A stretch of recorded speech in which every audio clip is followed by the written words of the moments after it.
The Book of Deuteronomy. Deuteronomy chapter 1. These are the words Moses spoke to all Israel in the wilderness east of the Jordan. That is, in the Arabah, opposite Suph, between Paran and Tophel-Laban, Hazeroth and Dizabad. It takes 11 days to go from Horeb to Kadesh-Barnea by the Mount Seir road. In the 40th year, on the first day of the 11th month, Moses proclaimed to the Israelites all that the Lord had commanded him concerning them. This was after he had defeated Sihon, king of the Amorites, who reigned at Heshbon, and at Edrei had defeated Og, king of Bashan, who reigned in Ashtaroth. East of the Jordan in the territory of Moab, Moses began to expound this law, saying, "The Lord our God said to us at Horeb, 'You have stayed long enough at this mountain. Break camp and advance into the hill country of the Amorites. Go to all the neighboring peoples in the Arabah, in the mountains, in the western foothills, in the Negev and along the coast, to the land of the Canaanites and to Lebanon, as far as the great river, the Euphrates. See, I have given you this land. Go in and take possession of the land that the Lord swore he would give to your fathers, to Abraham, Isaac, and Jacob, and to their descendants after them.' At that time I said to you, 'You are too heavy a burden for me to carry alone. The Lord your God has increased your numbers, so that today you are as numerous as the stars in the sky. May the Lord, the God of your ancestors, increase you 1,000 times and bless you as he has promised. But how can I bear your problems and your burdens and your disputes all by myself?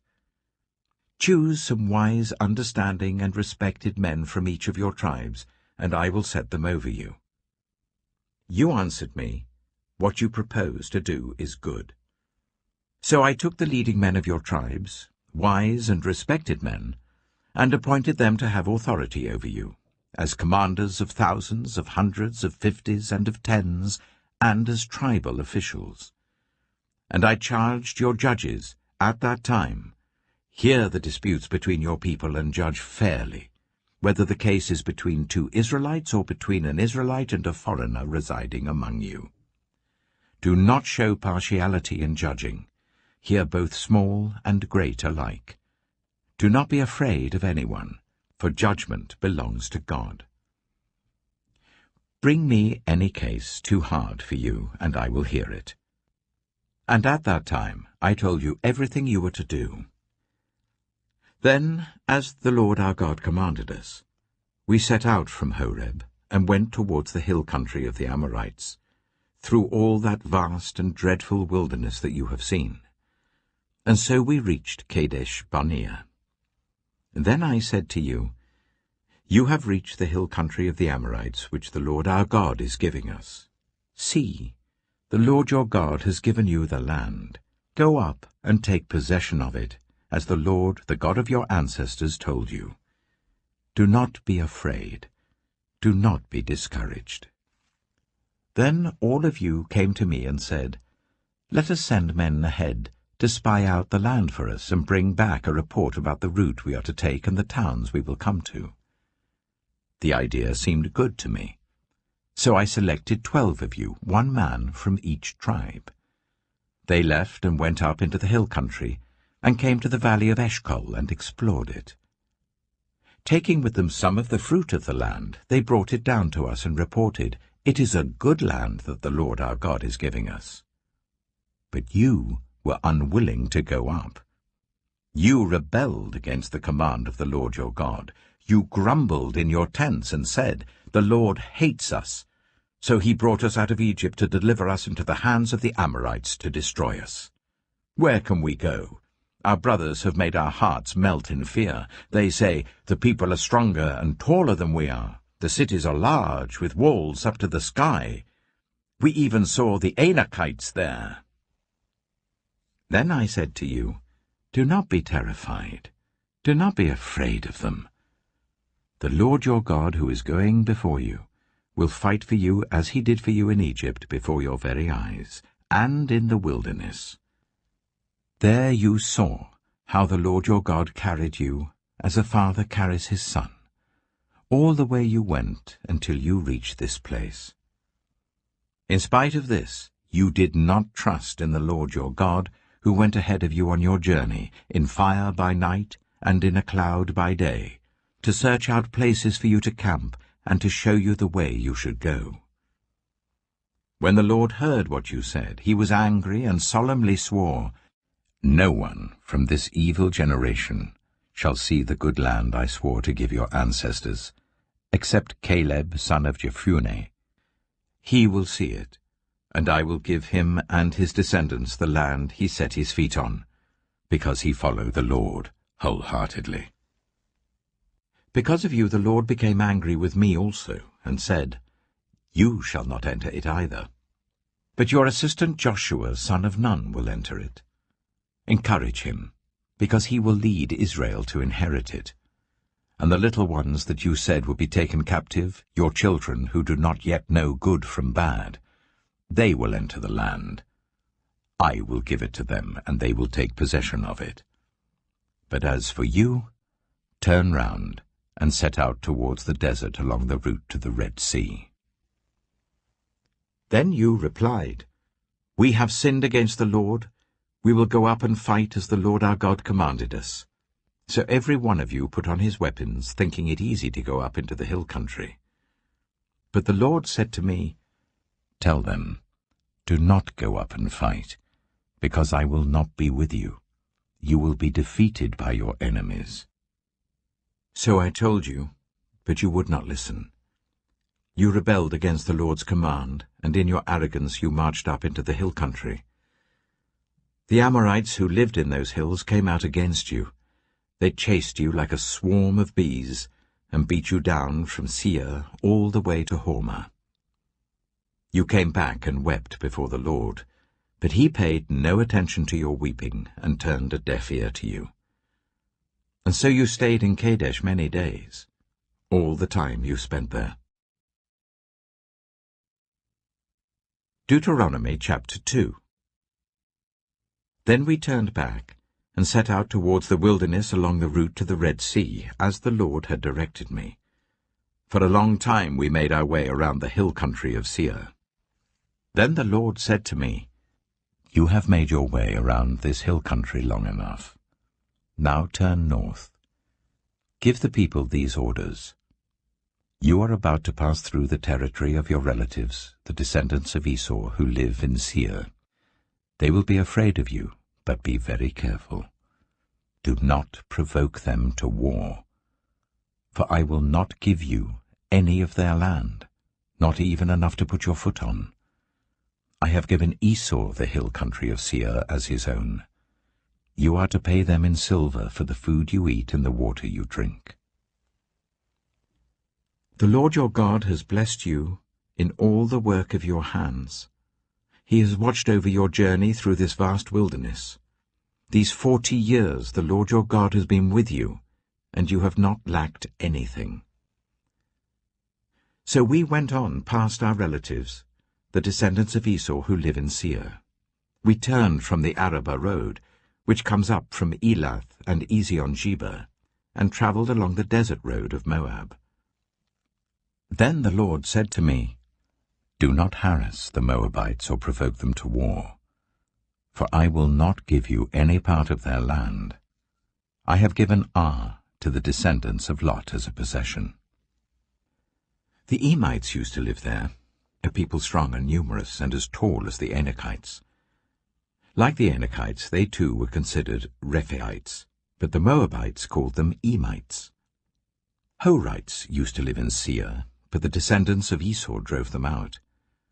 They destroyed the Horites from before them and settled in their place, just as Israel did in the land the Lord gave them as their possession. And the Lord said, "Now get up and cross the Zered valley." So we crossed the valley. 38 years passed from the time we left Kadesh Barnea until we crossed the Zered valley.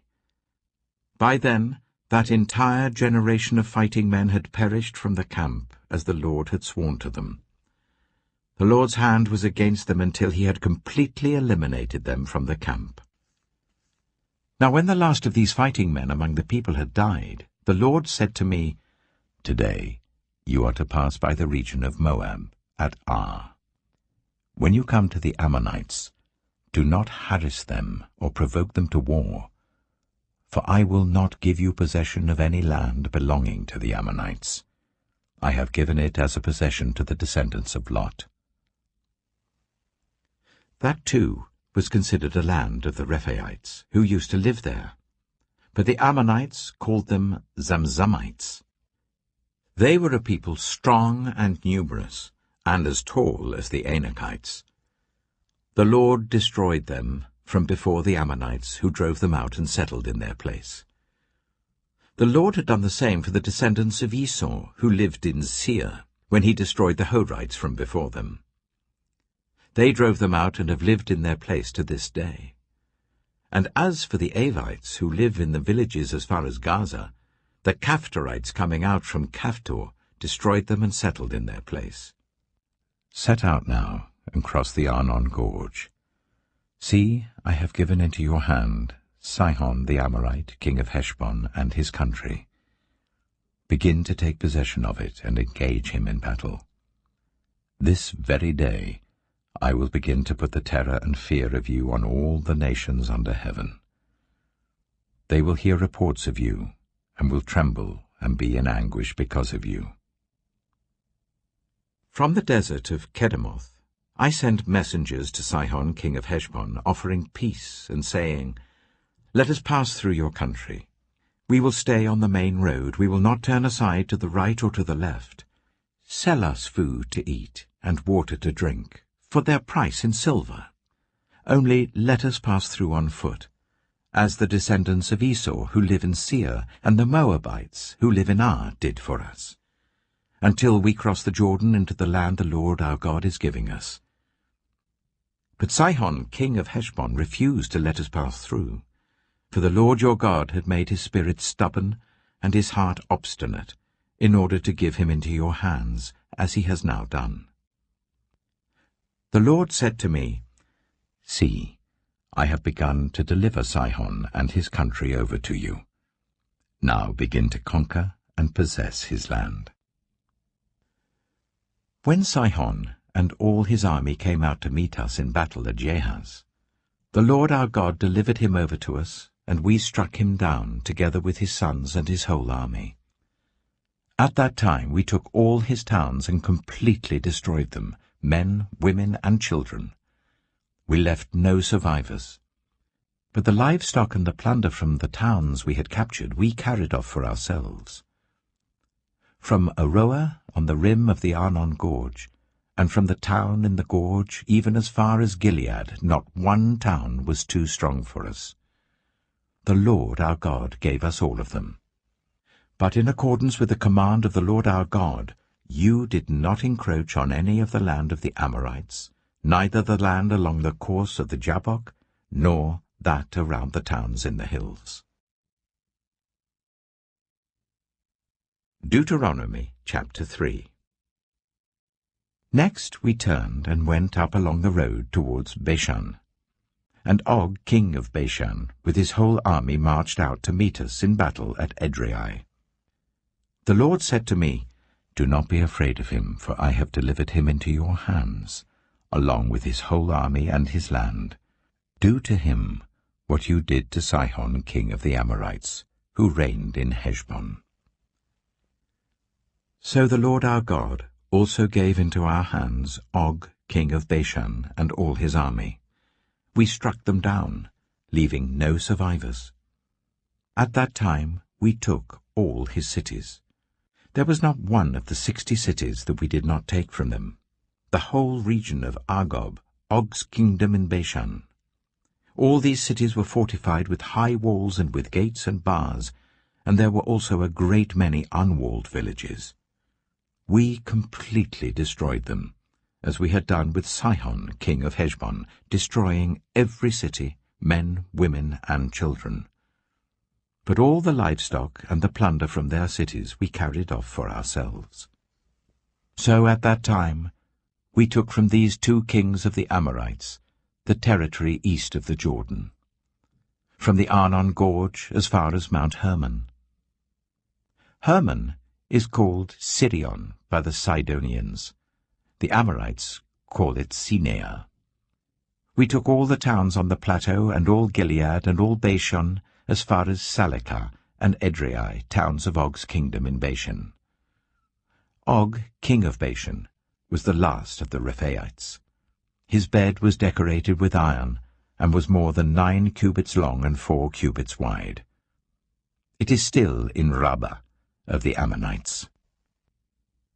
Of the land that we took over at that time, I gave the Reubenites and the Gadites the territory north of Aroer, by the Arnon Gorge, including half the hill country of Gilead, together with its towns.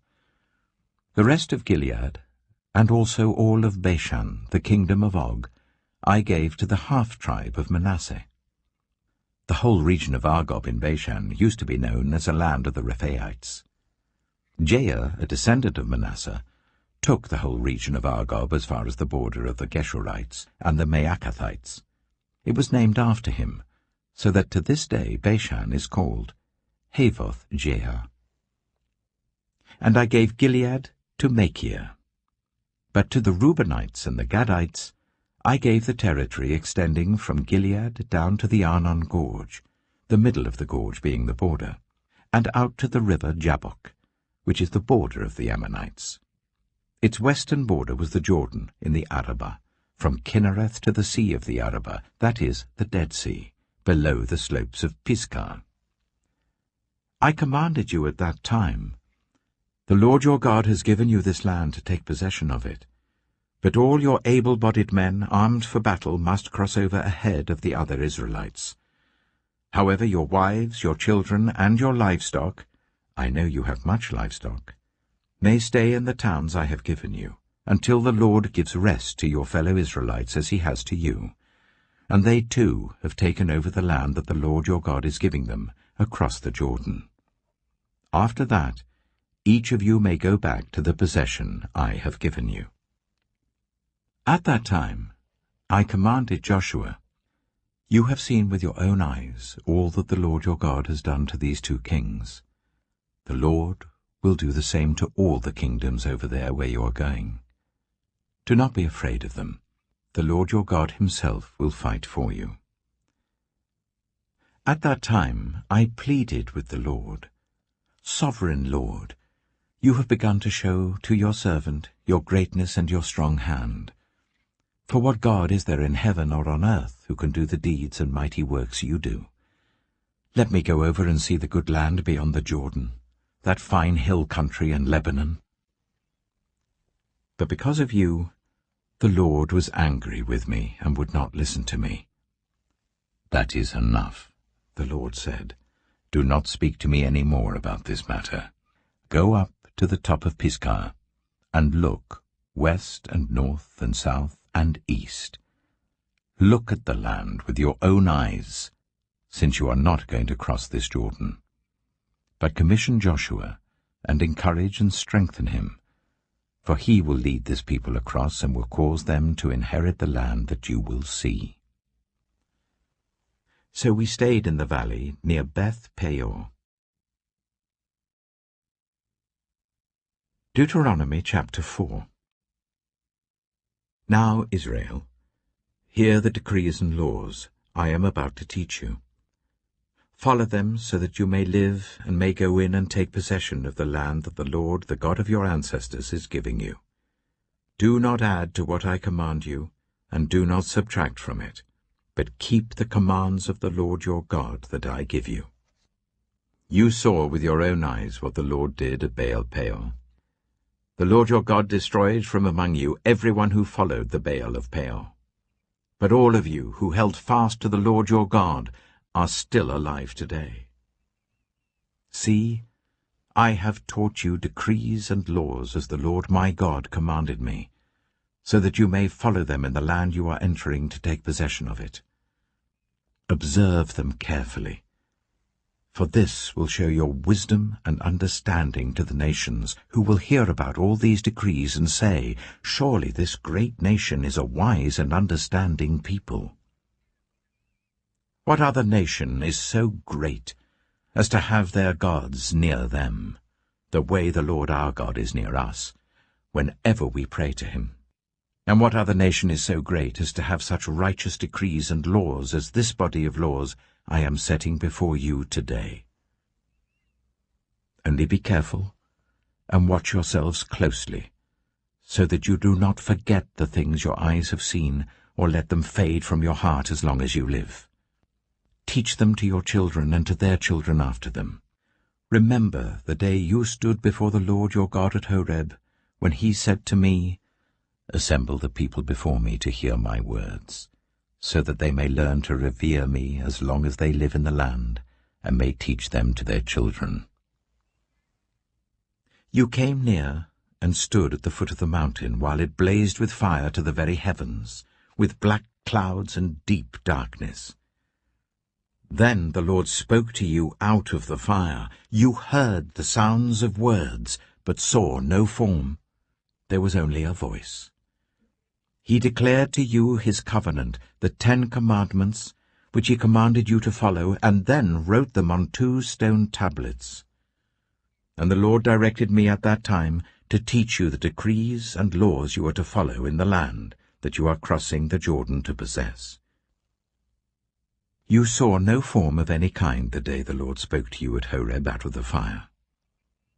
Therefore watch yourselves very carefully, so that you do not become corrupt and make for yourselves an idol, an image of any shape, whether formed like a man or a woman, or like any animal on earth, or any bird that flies in the air, or like any creature that moves along the ground, or any fish in the waters below.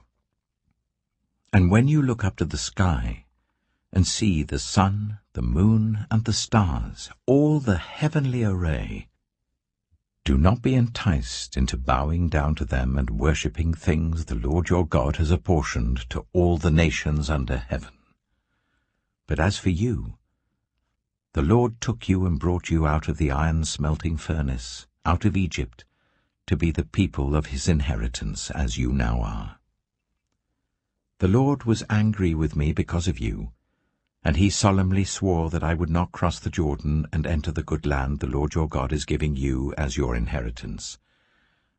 I will die in this land. I will not cross the Jordan. But you are about to cross over and take possession of that good land. Be careful not to forget the covenant of the Lord your God that he made with you. Do not make for yourselves an idol in the form of anything the Lord your God has forbidden. For the Lord your God is a consuming fire, a jealous God. After you have had children and grandchildren, and have lived in the land a long time, if you then become corrupt and make any kind of idol, doing evil in the eyes of the Lord your God and arousing his anger, I call the heavens and the earth as witnesses against you this day, that you will quickly perish from the land that you are crossing the Jordan to possess. You will not live there long, but will certainly be destroyed. The Lord will scatter you among the peoples, and only a few of you will survive among the nations to which the Lord will drive you.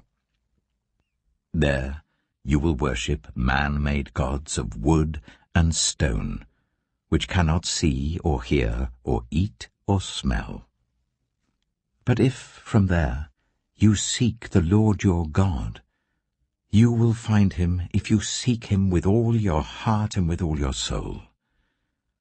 When you are in distress and all these things have happened to you, then in later days you will return to the Lord your God and obey him. For the Lord your God is a merciful God. He will not abandon or destroy you or forget the covenant with your ancestors, which he confirmed to them by oath. Ask now about the former days, long before your time, from the day God created human beings on the earth. Ask from one end of the heavens to the other, has anything so great as this ever happened? Or has anything like it ever been heard of? Has any other people heard the voice of God speaking out of fire as you have and lived? Has any God ever tried to take for himself one nation out of another nation by testings, by signs and wonders, by war, by a mighty hand and an outstretched arm, or by great and awesome deeds, like all the things the Lord your God did for you in Egypt before your very eyes? You were shown these things, so that you might know that the Lord is God. Besides him there is no other. From heaven he made you hear his voice to discipline you. On earth he showed you his great fire, and you heard his words from out of the fire. Because he loved your ancestors and chose their descendants after them, he brought you out of Egypt by his presence and his great strength, to drive out before you nations greater and stronger than you, and to bring you into their land, to give it to you for your inheritance, as it is today. Acknowledge and take to heart this day that the Lord is God, in heaven above and on the earth below. There is no other. Keep his decrees and commands which I am giving you today, so that it may go well with you and your children after you, and that you may live long in the land the Lord your God gives you for all time. Then Moses set aside 3 cities east of the Jordan, to which anyone who had killed a person could flee if they had unintentionally killed a neighbor without malice aforethought. They could flee into one of these cities and save their life. The cities were these: Bezer in the wilderness plateau for the Reubenites, Ramoth in Gilead for the Gadites, and Golan in Bashan for the Manassites. This is the law Moses set before the Israelites. These are the stipulations, decrees, and laws Moses gave them when they came out of Egypt, and were in the valley near Beth-peor east of the Jordan, in the land of Sihon, king of the Amorites, who reigned in Heshbon and was defeated by Moses and the Israelites as they came out of Egypt. They took possession of his land, and the land of Og, king of Bashan, the 2 Amorite kings east of the Jordan. This land extended from Aroer on the rim of the Arnon Gorge to Mount Sirion, that is, Hermon, and included all the Arabah east of the Jordan as far as the Dead Sea below the slopes of Pisgah. Deuteronomy chapter 5. Moses summoned all Israel and said, "Hear, Israel, the decrees and the laws I declare in your hearing today. Learn them and be sure to follow them. The Lord our God made a covenant with us at Horeb. It was not with our ancestors that the Lord made this covenant, but with us, with all of us who are alive here today. The Lord spoke to you face to face out of the fire on the mountain. At that time I stood between the Lord and you to declare to you the word of the Lord, because you were afraid of the fire and did not go up the mountain. And he said, I am the Lord your God, who brought you out of Egypt, out of the land of slavery. You shall have no other gods before me. You shall not make for yourself an image in the form of anything in heaven above, or on the earth beneath, or in the waters below. You shall not bow down to them, or worship them. For I, the Lord your God, am a jealous God, punishing the children for the sin of the parents to the 3rd and 4th generation of those who hate me, but showing love to 1,000 generations of those who love me and keep my commandments. You shall not misuse the name of the Lord your God, for the Lord will not hold anyone guiltless who misuses his name. Observe the Sabbath day by keeping it holy, as the Lord your God has commanded you. 6 days you shall labor and do all your work, but the 7th day is a Sabbath to the Lord your God. On it you shall not do any work, neither you, nor your son or daughter, nor your male or female servant, nor your ox, your donkey, or any of your animals, nor any foreigner residing in your towns, so that your male and female servants may rest, as you do. Remember that you were slaves in Egypt, and that the Lord your God brought you out of there with a mighty hand and an outstretched arm. Therefore the Lord your God has commanded you to observe the Sabbath day. Honor your father and your mother, as the Lord your God has commanded you, so that you may live long, and that it may go well with you in the land the Lord your God is giving you. You shall not murder. You shall not commit adultery. You shall not steal. You shall not give false testimony against your neighbor. You shall not covet your neighbor's wife. You shall not set your desire on your neighbor's house or land, his male or female servant, his ox or donkey, or anything that belongs to your neighbor. These are the commandments the Lord proclaimed in a loud voice to your whole assembly there on the mountain from out of the fire, the cloud, and the deep darkness, and he added nothing more. Then he wrote them on 2 stone tablets and gave them to me. When you heard the voice out of the darkness, while the mountain was ablaze with fire, all the leaders of your tribes and your elders came to me. And you said, The Lord our God has shown us his glory and his majesty, and we have heard his voice from the fire. Today we have seen that a person can live, even if God speaks with them. But now, why should we die? This great fire will consume us, and we will die if we hear the voice of the Lord our God any longer. For what mortal has ever heard the voice of the living God speaking out of fire, as we have, and survived? Go near and listen to all that the Lord our God says. Then tell us whatever the Lord our God tells you. We will listen and obey. The Lord heard you when you spoke to me, and the Lord said to me, I have heard what this people said to you. Everything they said was good. Oh, that their hearts would be inclined to fear me, and keep all my commands always, so that it might go well with them and their children forever. Go, tell them to return to their tents. But you stay here with me, so that I may give you all the commands, decrees, and laws that you are to teach them to follow in the land I am giving them to possess. So be careful to do what the Lord your God has commanded you.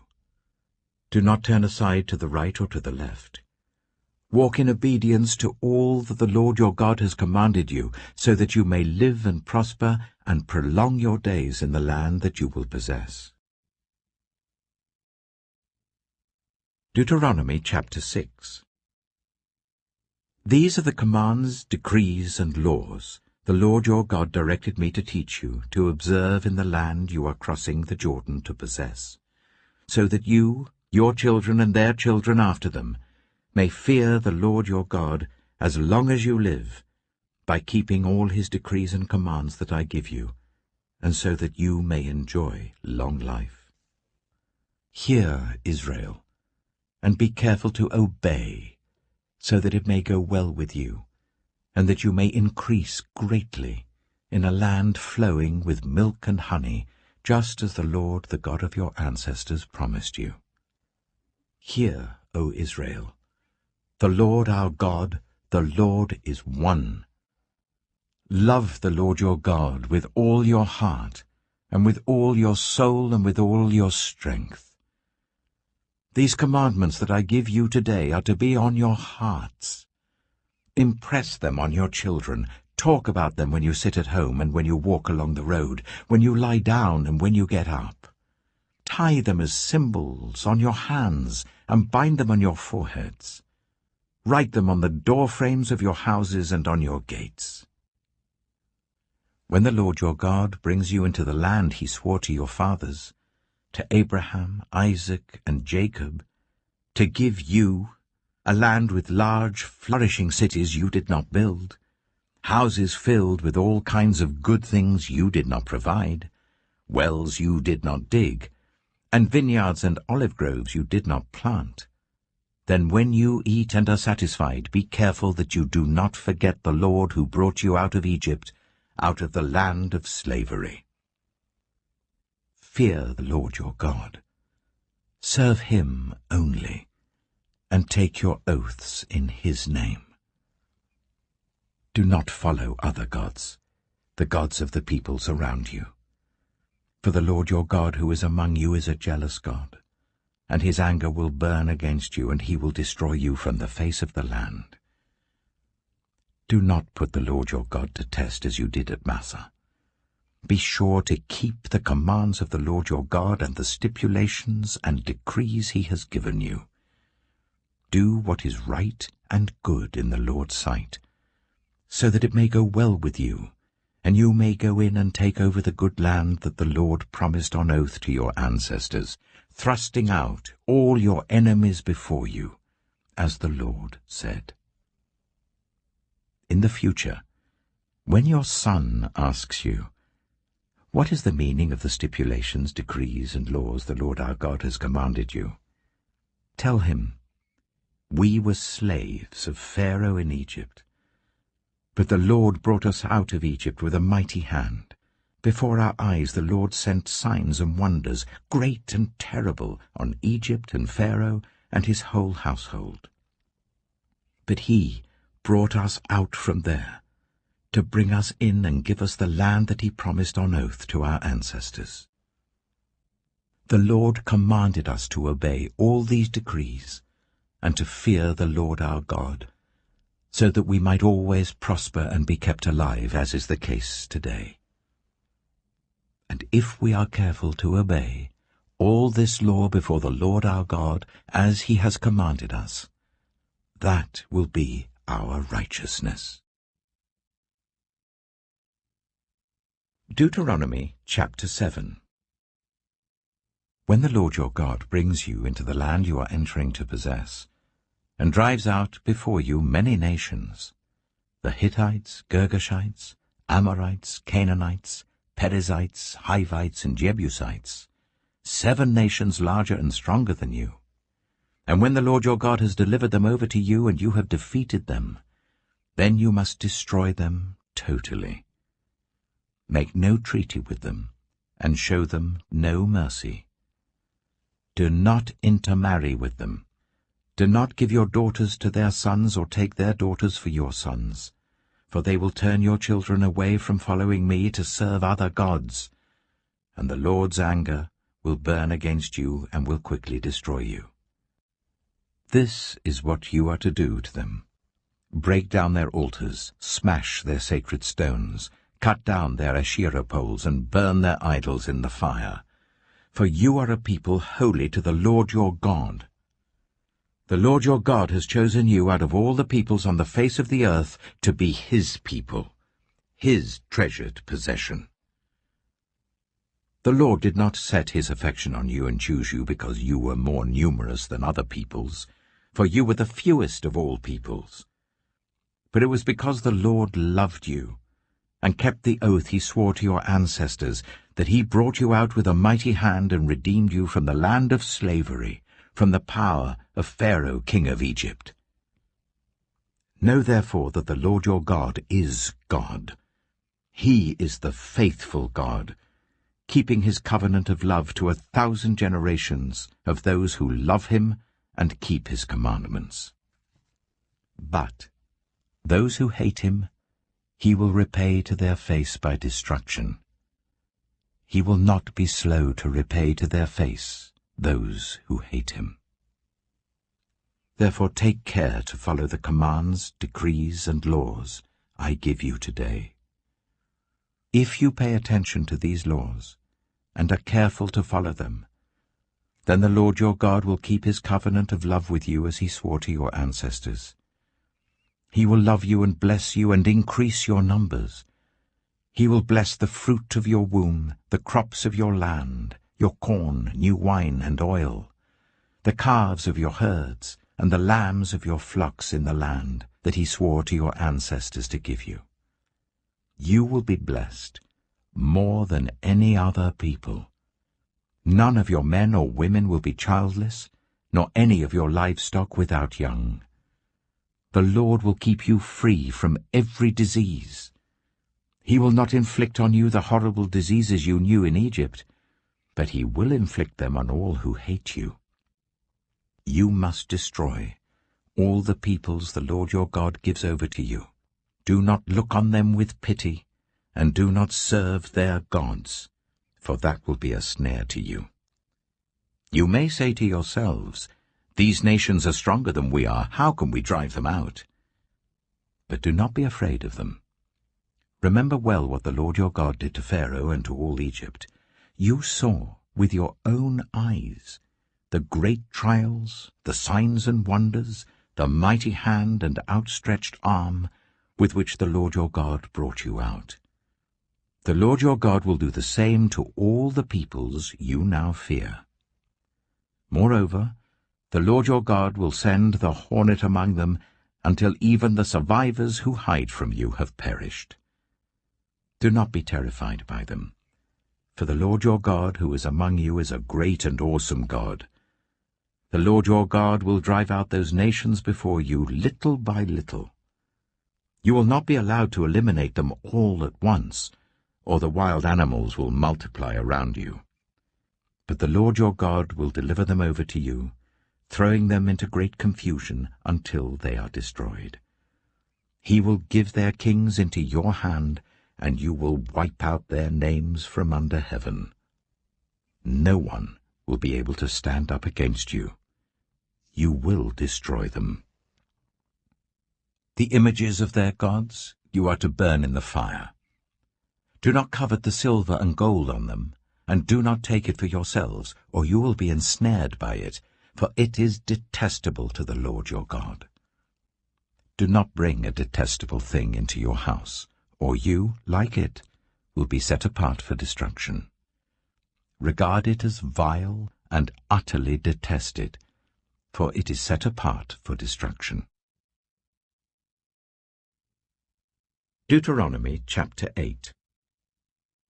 Be careful to follow every command I am giving you today, so that you may live and increase and may enter and possess the land that the Lord promised on oath to your ancestors. Remember how the Lord your God led you all the way in the wilderness these 40 years, to humble and test you, in order to know what was in your heart, whether or not you would keep his commands. He humbled you, causing you to hunger and then feeding you with manna, which neither you nor your ancestors had known, to teach you that man does not live on bread alone, but on every word that comes from the mouth of the Lord. Your clothes did not wear out, and your feet did not swell during these 40 years. Know then in your heart that as a man disciplines his son, so the Lord your God disciplines you. Observe the commands of the Lord your God, walking in obedience to him and revering him. For the Lord your God is bringing you into a good land, a land with brooks, streams, and deep springs gushing out into the valleys and hills, a land with wheat and barley, vines and fig trees, pomegranates, olive oil and honey, a land where bread will not be scarce, and you will lack nothing, a land where the rocks are iron, and you can dig copper out of the hills. When you have eaten and are satisfied, praise the Lord your God for the good land he has given you. Be careful that you do not forget the Lord your God, failing to observe his commands, his laws, and his decrees that I am giving you this day. Otherwise, when you eat and are satisfied, when you build fine houses and settle down, and when your herds and your flocks grow large, and your silver and gold increase, and all that you have is multiplied, then your heart will become proud, and you will forget the Lord your God who brought you out of Egypt, out of the land of slavery. He led you through the vast and dreadful wilderness, that thirsty and waterless land, with its venomous snakes and scorpions. He brought you water out of hard rock. He gave you manna to eat in the wilderness, something your ancestors had never known, to humble and test you, so that in the end it might go well with you. You may say to yourself, "My power and the strength of my hands have produced this wealth for me." But remember the Lord your God, for it is He who gives you the ability to produce wealth, and so confirms His covenant, which He swore to your ancestors, as it is today. If you ever forget the Lord your God, and follow other gods and worship and bow down to them, I testify against you today that you will surely be destroyed. Like the nations the Lord destroyed before you, so you will be destroyed, for not obeying the Lord your God. Deuteronomy chapter 9. Hear, Israel. You are now about to cross the Jordan to go in and dispossess nations greater and stronger than you, with large cities that have walls up to the sky. The people are strong and tall, Anakites. You know about them, and have heard it said, "Who can stand up against the Anakites?" But be assured today that the Lord your God is the one who goes across ahead of you, like a devouring fire. He will destroy them. He will subdue them before you, and you will drive them out and annihilate them quickly, as the Lord has promised you. After the Lord your God has driven them out before you, do not say to yourself, "The Lord has brought me here to take possession of this land because of my righteousness." No. It is on account of the wickedness of these nations that the Lord is going to drive them out before you. It is not because of your righteousness or your integrity that you are going in to take possession of their land, but on account of the wickedness of these nations, the Lord your God will drive them out before you, to accomplish what He swore to your fathers, to Abraham, Isaac, and Jacob. Understand, then, that it is not because of your righteousness that the Lord your God is giving you this good land to possess, for you are a stiff-necked people. Remember this, and never forget how you aroused the anger of the Lord your God in the wilderness. From the day you left Egypt until you arrived here, you have been rebellious against the Lord. At Horeb, you aroused the Lord's wrath so that He was angry enough to destroy you. When I went up on the mountain to receive the tablets of stone, the tablets of the covenant that the Lord had made with you, I stayed on the mountain for 40 days and 40 nights. I ate no bread and drank no water. The Lord gave me 2 stone tablets inscribed by the finger of God. On them were all the commandments the Lord proclaimed to you on the mountain out of the fire on the day of the assembly. At the end of the 40 days and 40 nights, the Lord gave me the 2 stone tablets, the tablets of the covenant.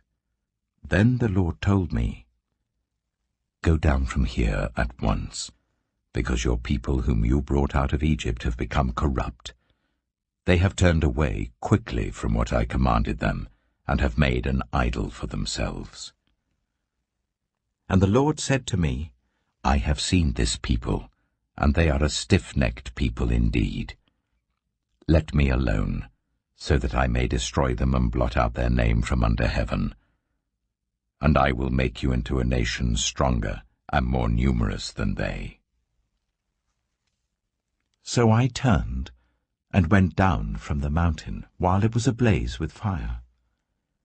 And the 2 stone tablets of the covenant were in my hands. When I looked, I saw that you had sinned against the Lord your God. You had made for yourselves an idol, cast in the shape of a calf. You had turned aside quickly from the way that the Lord had commanded you. So I took the 2 tablets and threw them out of my hands, breaking them to pieces before your eyes. Then once again I fell prostrate before the Lord for 40 days and 40 nights. I ate no bread and drank no water, because of all the sin you had committed, doing what was evil in the Lord's sight, and so arousing his anger.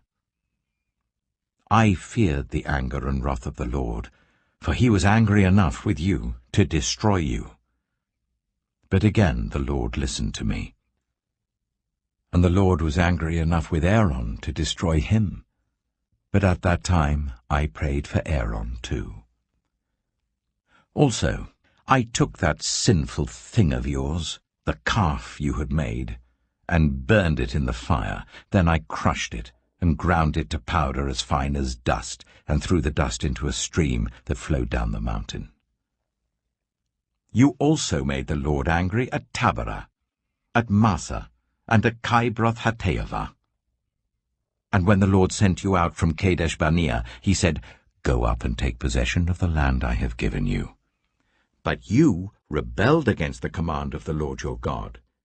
You did not trust him or obey him. You have been rebellious against the Lord ever since I have known you. I lay prostrate before the Lord those 40 days and 40 nights because the Lord had said he would destroy you. I prayed to the Lord and said, "Sovereign Lord, do not destroy your people, your own inheritance, that you redeemed by your great power and brought out of Egypt with a mighty hand. Remember your servants Abraham, Isaac, and Jacob. Overlook the stubbornness of this people, their wickedness and their sin. Otherwise, the country from which you brought us will say, because the Lord was not able to take them into the land he had promised them, and because he hated them, he brought them out to put them to death in the wilderness.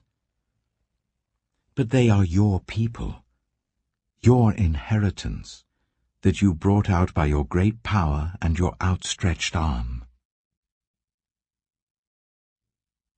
Deuteronomy chapter 10. At that time the Lord said to me, "Chisel out 2 stone tablets like the first ones, and come up to me on the mountain. Also make a wooden ark. I will write on the tablets the words that were on the first tablets which you broke. Then you are to put them in the ark." So I made the ark out of acacia wood, and chiseled out 2 stone tablets like the first ones, and I went up on the mountain with the 2 tablets in my hands. The Lord wrote on these tablets what he had written before, the 10 commandments he had proclaimed to you on the mountain out of the fire on the day of the assembly. And the Lord gave them to me. Then I came back down the mountain and put the tablets in the ark I had made, as the Lord commanded me, and they are there now. The Israelites travelled from the wells of Bene-Jaakan to Mosera. There Aaron died and was buried, and Eleazar his son succeeded him as priest. From there they travelled to Gudgodah, and on to Jotbathah, a land with streams of water. At that time the Lord set apart the tribe of Levi to carry the ark of the covenant of the Lord, to stand before the Lord to minister and to pronounce blessings in his name, as they still do today. That is why the Levites have no share or inheritance among their fellow Israelites. The Lord is their inheritance, as the Lord your God told them. Now I had stayed on the mountain for 40 days and 40 nights, as I did the first time, and the Lord listened to me at this time also. It was not his will to destroy you. Go, the Lord said to me, and lead the people on their way, so that they may enter and possess the land that I swore to their ancestors to give them. And now, Israel, what does the Lord your God ask of you, but to fear the Lord your God, to walk in obedience to him, to love him, to serve the Lord your God, with all your heart and with all your soul, and to observe the Lord's commands and decrees that I am giving you today for your own good. To the Lord your God belong the heavens, even the highest heavens, the earth, and everything in it. Yet the Lord set his affection on your ancestors and loved them, and he chose you, their descendants, above all the nations. As it is today, Circumcise your hearts, therefore, and do not be stiff-necked any longer. For the Lord your God is God of gods and Lord of lords, the great God, mighty and awesome, who shows no partiality and accepts no bribes. He defends the cause of the fatherless and the widow, and loves the foreigner residing among you, giving them food and clothing. And you are to love those who are foreigners, for you yourselves were foreigners in Egypt. Fear the Lord your God and serve him. Hold fast to him, and take your oaths in his name. He is your praise. He is your God, who performed for you those great and awesome wonders you saw with your own eyes. Your ancestors, who went down into Egypt, were 70 in all. And now the Lord your God has made you as numerous as the stars in the sky. Deuteronomy chapter 11. Love the Lord your God and keep his requirements, his decrees, his laws, and his commands always. Remember today that your children were not the ones who saw and experienced the discipline of the Lord your God, his majesty, his mighty hand, his outstretched arm, the signs he performed and the things he did in the heart of Egypt, both to Pharaoh king of Egypt and to his whole country. What he did to the Egyptian army, to its horses and chariots, how he overwhelmed them with the waters of the Red Sea as they were pursuing you, and how the Lord brought lasting ruin on them. It was not your children who saw what he did for you in the wilderness until you arrived at this place. And what he did to Dathan and Abiram, sons of Eliab the Reubenite, when the earth opened its mouth right in the middle of all Israel and swallowed them up with their households, their tents, and every living thing that belonged to them. But it was your own eyes that saw all these great things the Lord has done. Observe, therefore, all the commands I am giving you today, so that you may have the strength to go in and take over the land you are crossing the Jordan to possess, and so that you may live long in the land that the Lord swore to your ancestors, to give them and their descendants, a land flowing with milk and honey. The land you are entering to take over is not like the land of Egypt from which you have come, where you planted your seed and irrigated it by foot, as in a vegetable garden. But the land you are crossing the Jordan to take possession of is a land of mountains and valleys that drinks rain from heaven. It is a land the Lord your God cares for. The eyes of the Lord your God are continually on it from the beginning of the year to its end. So if you faithfully obey the commands I am giving you today, to love the Lord your God and to serve him with all your heart and with all your soul, then I will send rain on your land in its season, both autumn and spring rains, so that you may gather in your corn, new wine, and olive oil. I will provide grass in the fields for your cattle, and you will eat and be satisfied. Be careful, or you will be enticed to turn away and worship other gods and bow down to them. Then the Lord's anger will burn against you, and he will shut up the heavens so that it will not rain, and the ground will yield no produce, and you will soon perish from the good land the Lord is giving you. Fix these words of mine in your hearts and minds. Tie them as symbols on your hands and bind them on your foreheads. Teach them to your children, talking about them when you sit at home and when you walk along the road, when you lie down and when you get up. Write them on the door frames of your houses and on your gates, so that your days and the days of your children may be many in the land that the Lord swore to give your ancestors, as many as the days that the heavens are above the earth. If you carefully observe all these commands I am giving you to follow, to love the Lord your God, to walk in obedience to him and to hold fast to him, then the Lord will drive out all these nations before you, and you will dispossess nations larger and stronger than you. Every place where you set your foot will be yours. Your territory will extend from the desert to Lebanon, and from the river Euphrates to the Mediterranean Sea. no one will be able to stand against you. The Lord your God, as he promised you, will put the terror and fear of you on the whole land, wherever you go. See, I am setting before you today a blessing and a curse.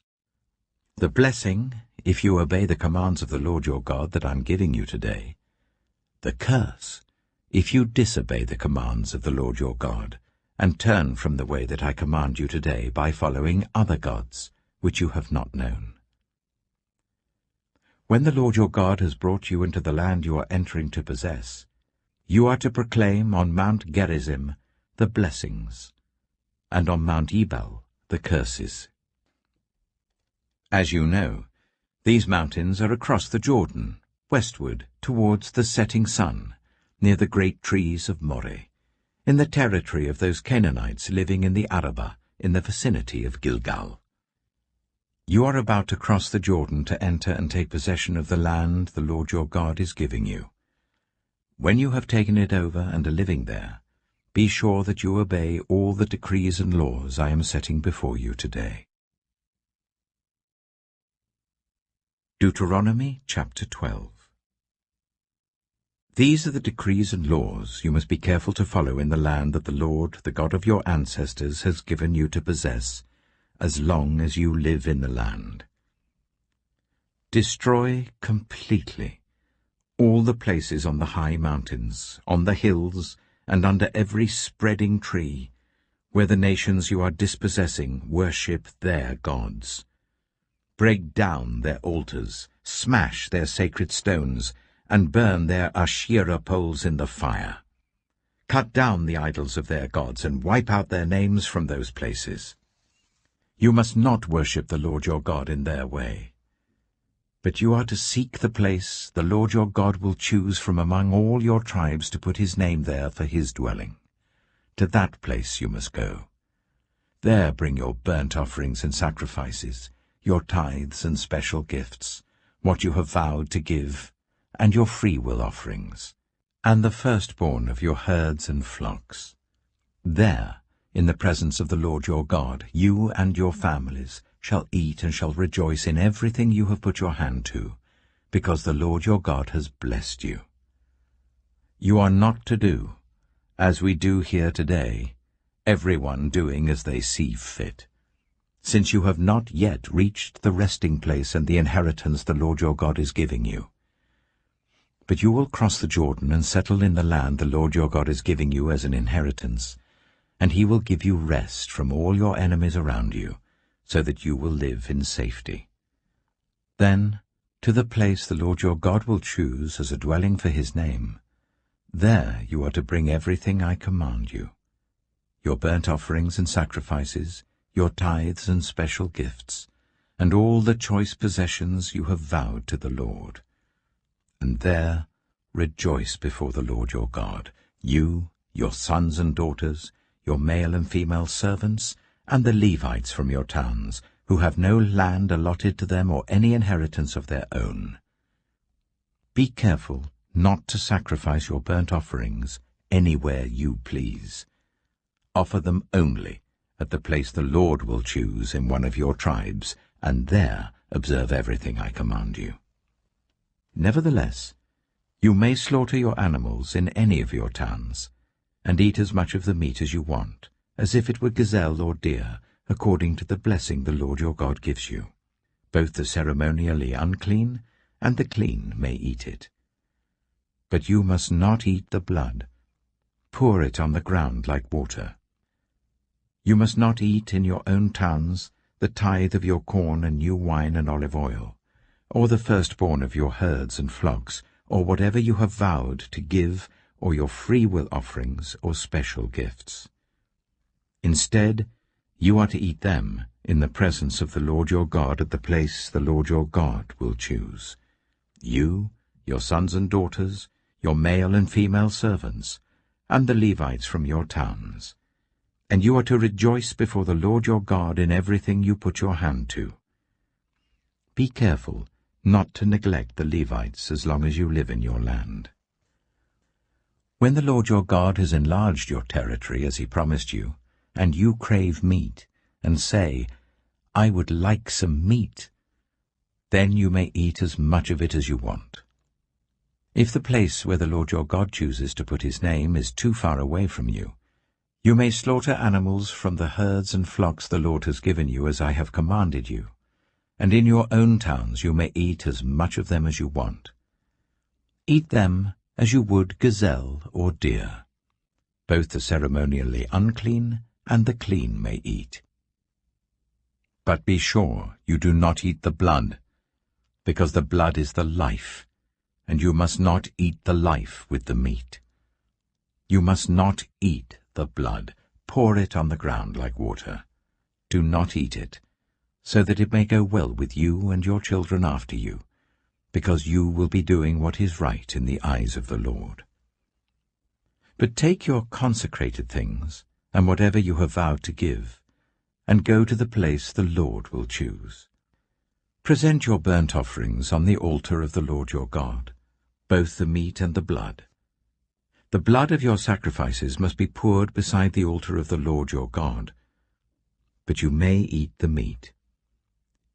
Be careful to obey all these regulations I am giving you, so that it may always go well with you and your children after you, because you will be doing what is good and right in the eyes of the Lord your God. The Lord your God will cut off before you the nations you are about to invade and dispossess. But when you have driven them out and settled in their land, and after they have been destroyed before you, be careful not to be ensnared by inquiring about their gods, saying, How do these nations serve their gods? We will do the same. You must not worship the Lord your God in their way, because in worshipping their gods, they do all kinds of detestable things the Lord hates. They even burn their sons and daughters in the fire as sacrifices to their gods. See that you do all I command you.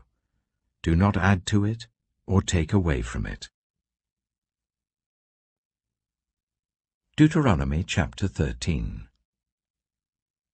If a prophet, or one who foretells by dreams, appears among you and announces to you a sign or wonder, and if the sign or wonder spoken of takes place, and the prophet says, Let us follow other gods, gods you have not known, and let us worship them, you must not listen to the words of that prophet or dreamer. The Lord your God is testing you to find out whether you love him with all your heart and with all your soul. It is the Lord your God you must follow, and him you must revere. Keep his commands and obey him, serve him and hold fast to him. That prophet or dreamer must be put to death for inciting rebellion against the Lord your God, who brought you out of Egypt and redeemed you from the land of slavery. That prophet or dreamer tried to turn you from the way the Lord your God commanded you to follow. You must purge the evil from among you. If your very own brother, or your son or daughter, or the wife you love, or your closest friend secretly entices you, saying, Let us go and worship other gods, gods that neither you nor your ancestors have known, gods of the peoples around you, whether near or far, from one end of the land to the other. Do not yield to them or listen to them. Show them no pity. Do not spare them or shield them. You must certainly put them to death. Your hand must be the first in putting them to death, and then the hands of all the people. Stone them to death, because they tried to turn you away from the Lord your God, who brought you out of Egypt, out of the land of slavery. Then all Israel will hear and be afraid, and no one among you will do such an evil thing again. If you hear it said about one of the towns the Lord your God is giving you to live in, that troublemakers have arisen among you and have led the people of their town astray, saying, Let us go and worship other gods, gods you have not known, then you must inquire, probe, and investigate it thoroughly. And if it is true, and it has been proved that this detestable thing has been done among you, you must certainly put to the sword all who live in that town. You must destroy it completely, both its people and its livestock. You are to gather all the plunder of the town into the middle of the public square, and completely burn the town and all its plunder as a whole burnt offering to the Lord your God. That town is to remain a ruin forever, never to be rebuilt, and none of the condemned things are to be found in your hands. Then the Lord will turn from his fierce anger, will show you mercy, and will have compassion on you. He will increase your numbers as he promised on oath to your ancestors, because you obey the Lord your God by keeping all his commands that I am giving you today, and doing what is right in his eyes. Deuteronomy chapter 14. You are the children of the Lord your God.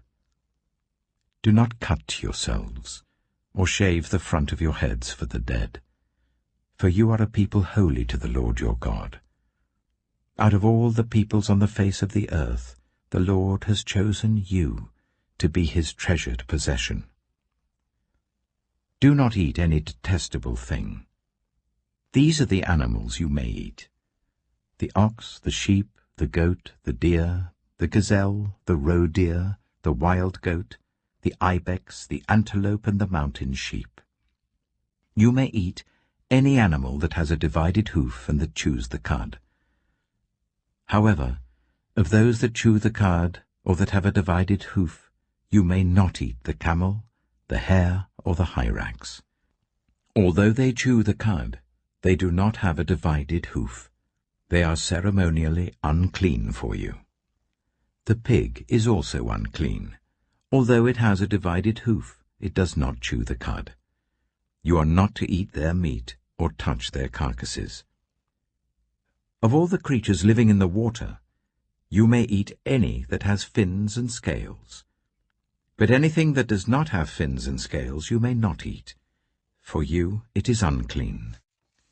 You may eat any clean bird, but these you may not eat: the eagle, the vulture, the black vulture, the red kite, the black kite, any kind of falcon, any kind of raven, the horned owl, the screech owl, the gull, any kind of hawk, the little owl, the great owl, the white owl, the desert owl, the osprey, the cormorant, the stork, any kind of heron, the hoopoe, and the bat.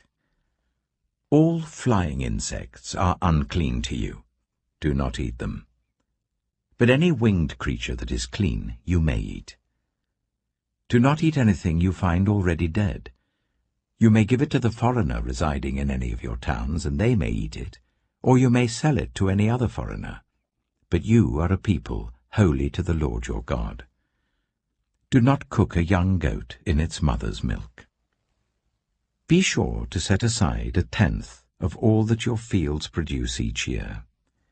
Eat the tithe of your corn, new wine and olive oil, and the firstborn of your herds and flocks in the presence of the Lord your God, at the place he will choose as a dwelling for his name, so that you may learn to revere the Lord your God always.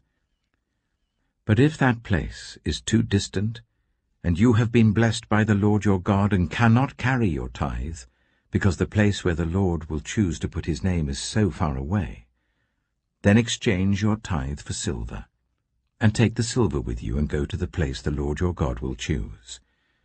Use the silver to buy whatever you like: cattle, sheep, wine, or other fermented drink, or anything you wish.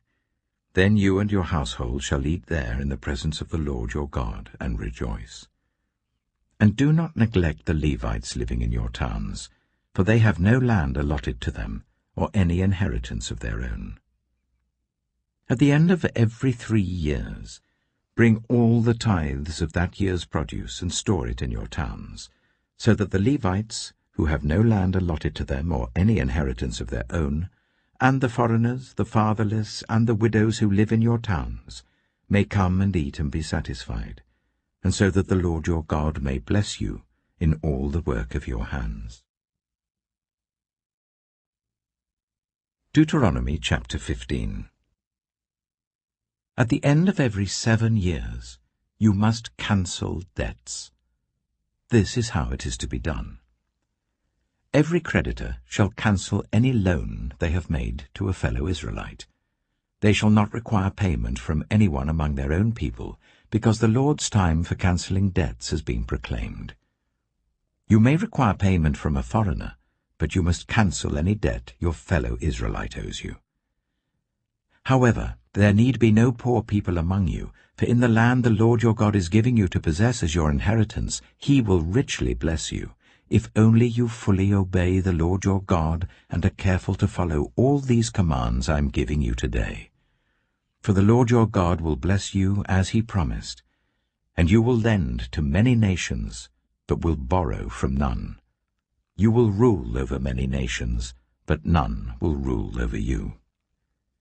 If anyone is poor among your fellow Israelites, in any of the towns of the land that the Lord your God is giving you, do not be hard-hearted or tight-fisted towards them. Rather, be open-handed, and freely lend them whatever they need. Be careful not to harbour this wicked thought. The 7th year, the year for cancelling debts, is near, so that you do not show ill will towards the needy among your fellow Israelites and give them nothing. They may then appeal to the Lord against you, and you will be found guilty of sin. Give generously to them, and do so without a grudging heart. Then, because of this, the Lord your God will bless you in all your work and in everything you put your hand to. There will always be poor people in the land. Therefore I command you to be open-handed towards your fellow Israelites, who are poor and needy in your land. If any of your people, Hebrew men or women, sell themselves to you and serve you for 6 years, in the 7th year you must let them go free. And when you release them, do not send them away empty-handed. Supply them liberally from your flock, your threshing floor, and your winepress. Give to them as the Lord your God has blessed you. Remember that you were slaves in Egypt, and the Lord your God redeemed you. That is why I give you this command today. But if your servant says to you, I do not want to leave you, because he loves you and your family, and is well off with you, then take an awl, and push it through his earlobe into the door, and he will become your servant for life. Do the same for your female servant. Do not consider it a hardship to set your servant free, because their service to you these 6 years has been worth twice as much as that of a hired hand, and the Lord your God will bless you in everything you do. Set apart for the Lord your God every firstborn male of your herds and flocks. Do not put the firstborn of your oxen to work, and do not shear the firstborn of your sheep.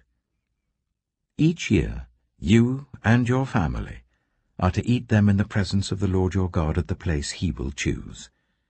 If an animal has a defect, is lame or blind, or has any serious flaw, you must not sacrifice it to the Lord your God. You are to eat it in your own towns. Both the ceremonially unclean and the clean may eat it, as if it were gazelle or deer. But you must not eat the blood. Pour it on the ground like water. Deuteronomy chapter 16. Observe the month of Aviv, and celebrate the Passover of the Lord your God, because in the month of Aviv he brought you out of Egypt by night. Sacrifice as the Passover to the Lord your God an animal from your flock or herd at the place the Lord will choose as a dwelling for his name. Do not eat it with bread made with yeast, but for 7 days eat unleavened bread, the bread of affliction, because you left Egypt in haste, so that all the days of your life you may remember the time of your departure from Egypt. Let no yeast be found in your possession in all your land for 7 days.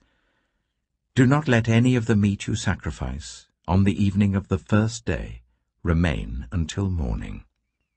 You must not sacrifice the Passover in any town the Lord your God gives you, except in the place he will choose as a dwelling for his name.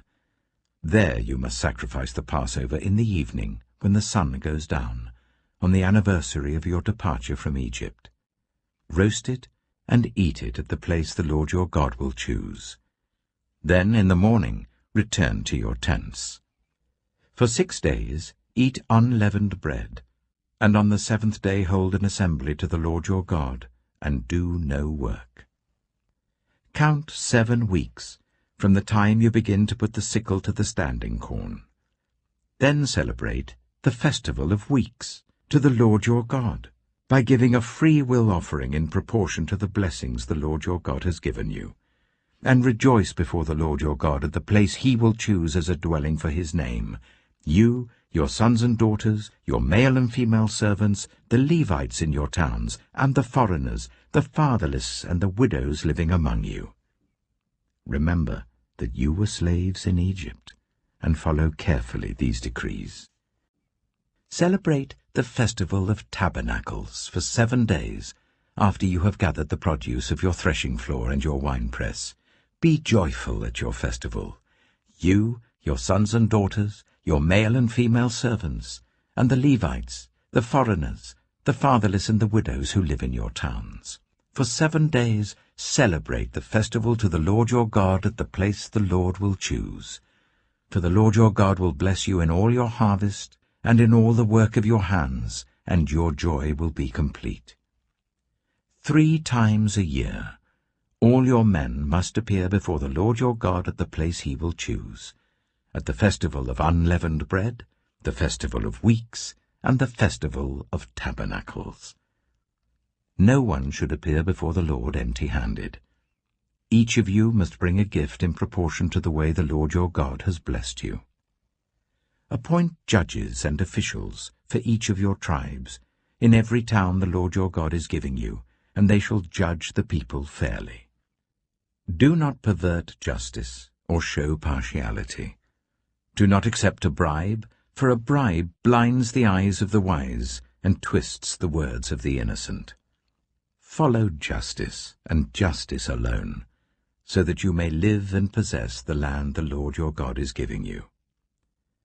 Do not set up any wooden Asherah pole beside the altar you build to the Lord your God, and do not erect a sacred stone, for these the Lord your God hates. Deuteronomy chapter 17. Do not sacrifice to the Lord your God an ox or a sheep that has any defect or flaw in it, for that would be detestable to him. If a man or woman living among you in one of the towns the Lord gives you is found doing evil in the eyes of the Lord your God, in violation of his covenant, and contrary to my command, has worshipped other gods, bowing down to them, or to the sun, or the moon, or the stars in the sky, and this has been brought to your attention, then you must investigate it thoroughly. If it is true, and it has been proved that this detestable thing has been done in Israel, take the man or woman who has done this evil deed to your city gate, and stone that person to death. On the testimony of 2 or 3 witnesses a person is to be put to death, but no one is to be put to death on the testimony of only 1 witness. The hands of the witnesses must be the first in putting that person to death, and then the hands of all the people. You must purge the evil from among you. If cases come before your courts that are too difficult for you to judge, whether bloodshed, lawsuits, or assaults, take them to the place the Lord your God will choose. Go to the Levitical priests and to the judge who is in office at that time. Inquire of them, and they will give you the verdict. You must act according to the decisions they give you at the place the Lord will choose. Be careful to do everything they instruct you to do. Act according to whatever they teach you and the decisions they give you. Do not turn aside from what they tell you to the right or to the left.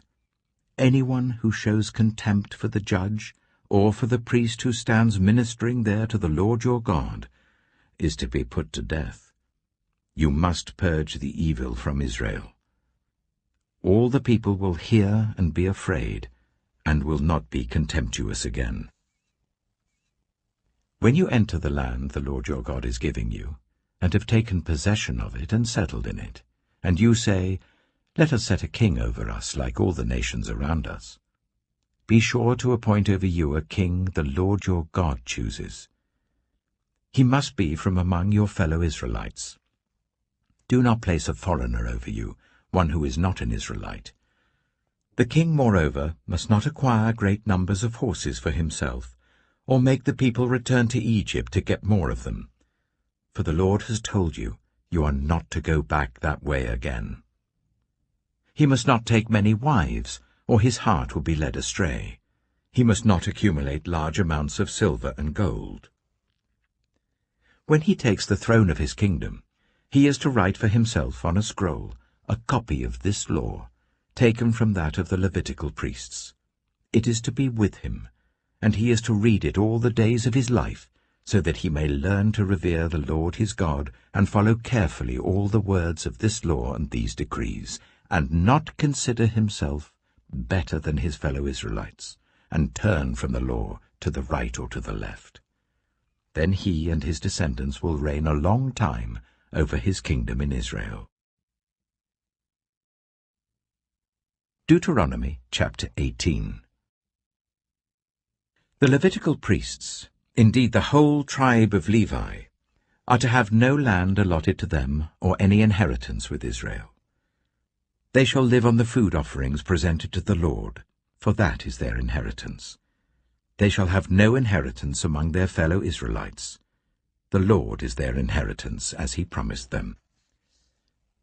This is the share due to the priests, from the people who sacrifice a bull or a sheep: the shoulder, the internal organs, and the meat from the head. You are to give them the first fruits of your corn, new wine, and olive oil, and the first wool from the shearing of your sheep. For the Lord your God has chosen them and their descendants out of all your tribes to stand and minister in the Lord's name always. If a Levite moves from one of your towns anywhere in Israel where he is living, and comes in all earnestness to the place the Lord will choose, he may minister in the name of the Lord his God like all his fellow Levites, who serve there in the presence of the Lord. He is to share equally in their benefits, even though he has received money from the sale of family possessions. When you enter the land the Lord your God is giving you, do not learn to imitate the detestable ways of the nations there.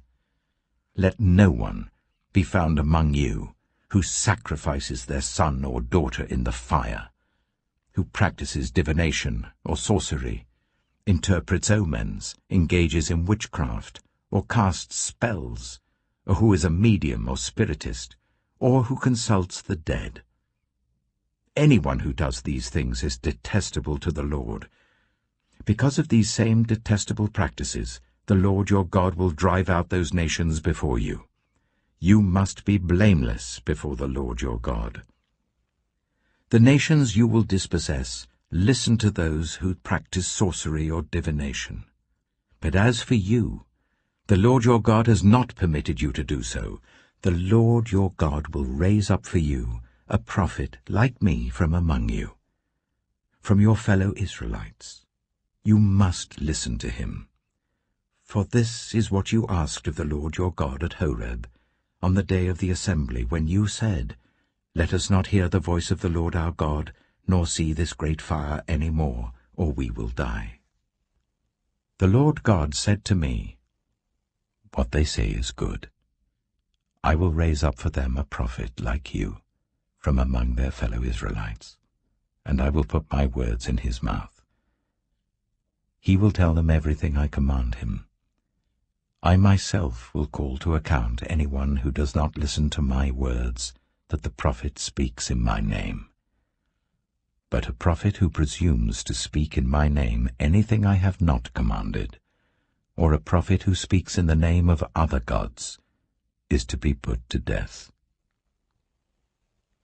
You may say to yourselves, "How can we know when a message has not been spoken by the Lord? If what a prophet proclaims in the name of the Lord does not take place or come true, that is a message the Lord has not spoken. That prophet has spoken presumptuously, so do not be alarmed." Deuteronomy chapter 19. When the Lord your God has destroyed the nations whose land he is giving you, and when you have driven them out and settled in their towns and houses, then set aside for yourselves 3 cities in the land the Lord your God is giving you to possess. Determine the distances involved, and divide into 3 parts the land the Lord your God is giving you as an inheritance, so that a person who kills someone may flee for refuge to one of these cities. This is the rule concerning anyone who kills a person and flees there for safety, anyone who kills a neighbor unintentionally, without malice aforethought. For instance, a man may go into the forest with his neighbor to cut wood, and as he swings his axe to fell a tree, the head may fly off and hit his neighbor and kill him. That man may flee to one of these cities and save his life. Otherwise, the avenger of blood might pursue him in a rage, overtake him if the distance is too great, and kill him even though he is not deserving of death, since he did it to his neighbor without malice aforethought. This is why I command you to set aside for yourselves 3 cities. If the Lord your God enlarges your territory, as he promised on oath to your ancestors, and gives you the whole land he promised them, because you carefully follow all these laws I command you today, to love the Lord your God and to walk always in obedience to him, then you are to set aside 3 more cities. Do this, so that innocent blood will not be shed in your land, which the Lord your God is giving you as your inheritance, and so that you will not be guilty of bloodshed.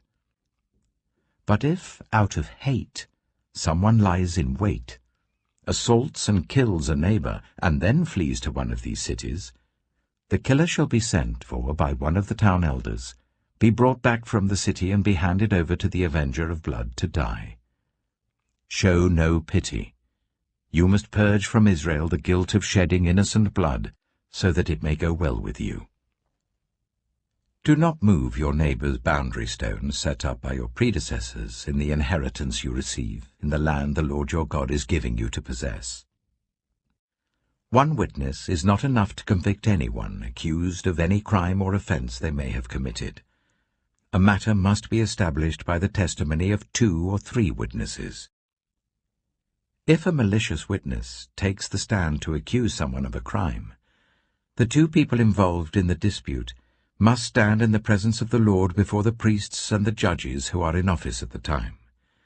The judges must make a thorough investigation, and if the witness proves to be a liar, giving false testimony against a fellow Israelite, then do to the false witness as that witness intended to do to the other party.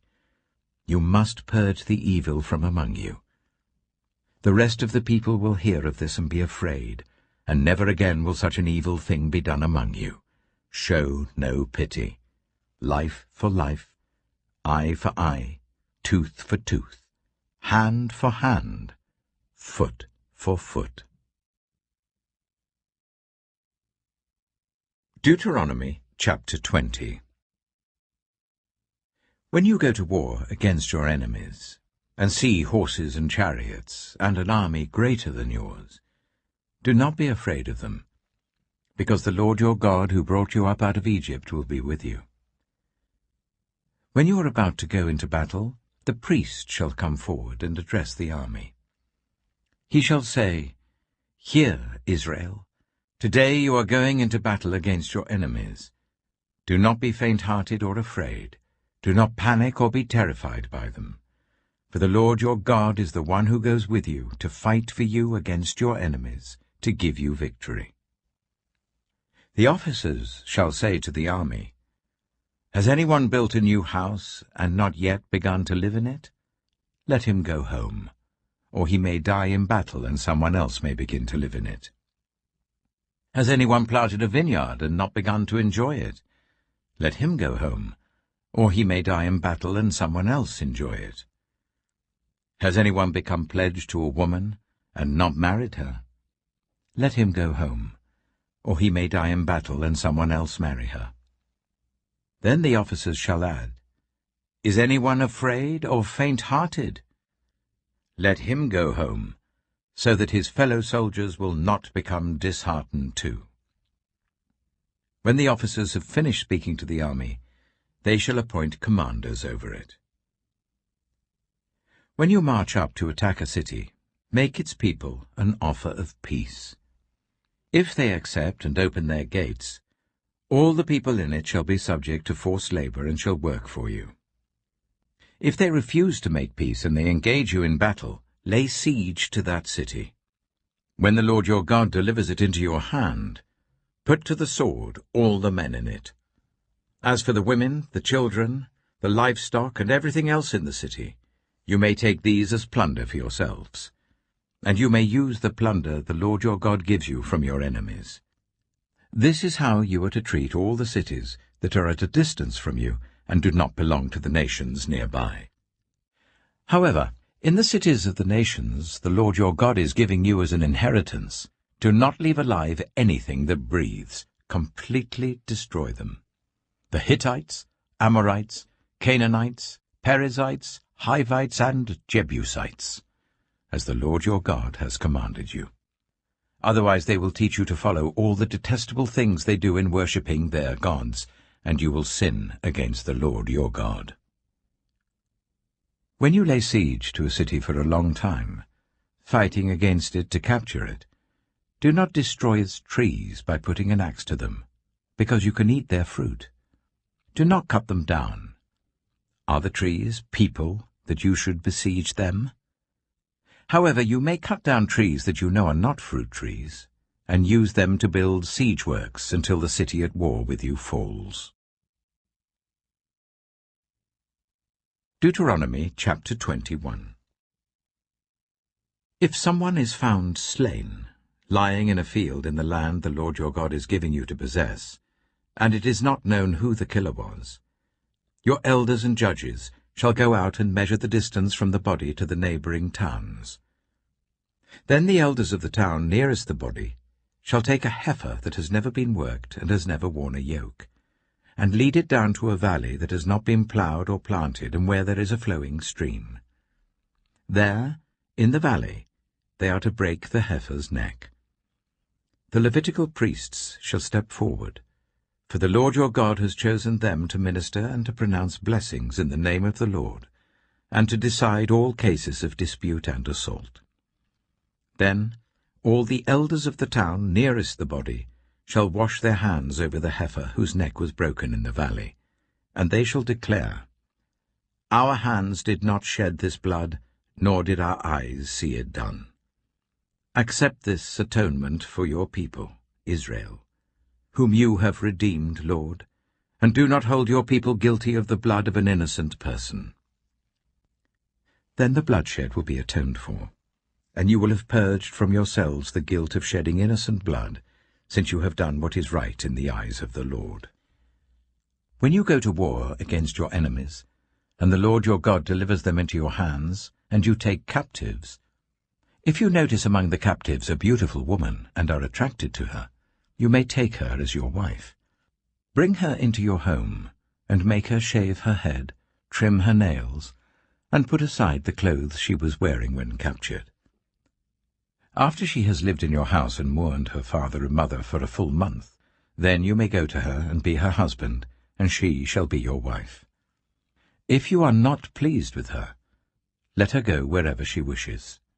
You must not sell her or treat her as a slave, since you have dishonored her. If a man has 2 wives, and he loves one but not the other, and both bear him sons, but the firstborn is the son of the wife he does not love, when he wills his property to his sons, he must not give the rights of the firstborn to the son of the wife he loves, in preference to his actual firstborn, the son of the wife he does not love. He must acknowledge the son of his unloved wife as the firstborn by giving him a double share of all he has. That son is the first sign of his father's strength. The right of the firstborn belongs to him. If someone has a stubborn and rebellious son, who does not obey his father and mother, and will not listen to them when they discipline him, his father and mother shall take hold of him, and bring him to the elders at the gate of his town. They shall say to the elders, This son of ours is stubborn and rebellious. He will not obey us. He is a glutton and a drunkard." Then all the men of his town are to stone him to death. You must purge the evil from among you. All Israel will hear of it and be afraid. If someone guilty of a capital offense is put to death and their body is exposed on a pole, you must not leave the body hanging on the pole overnight. Be sure to bury it that same day, because anyone who is hung on a pole is under God's curse. You must not desecrate the land the Lord your God is giving you as an inheritance. Deuteronomy chapter 22. If you see your fellow Israelites' ox or sheep straying, do not ignore it, but be sure to take it back to its owner.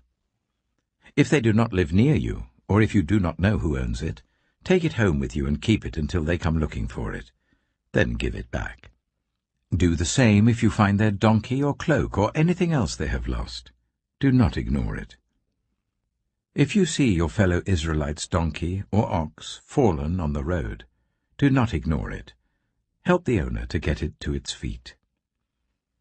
A woman must not wear men's clothing, nor a man wear women's clothing, for the Lord your God detests anyone who does this.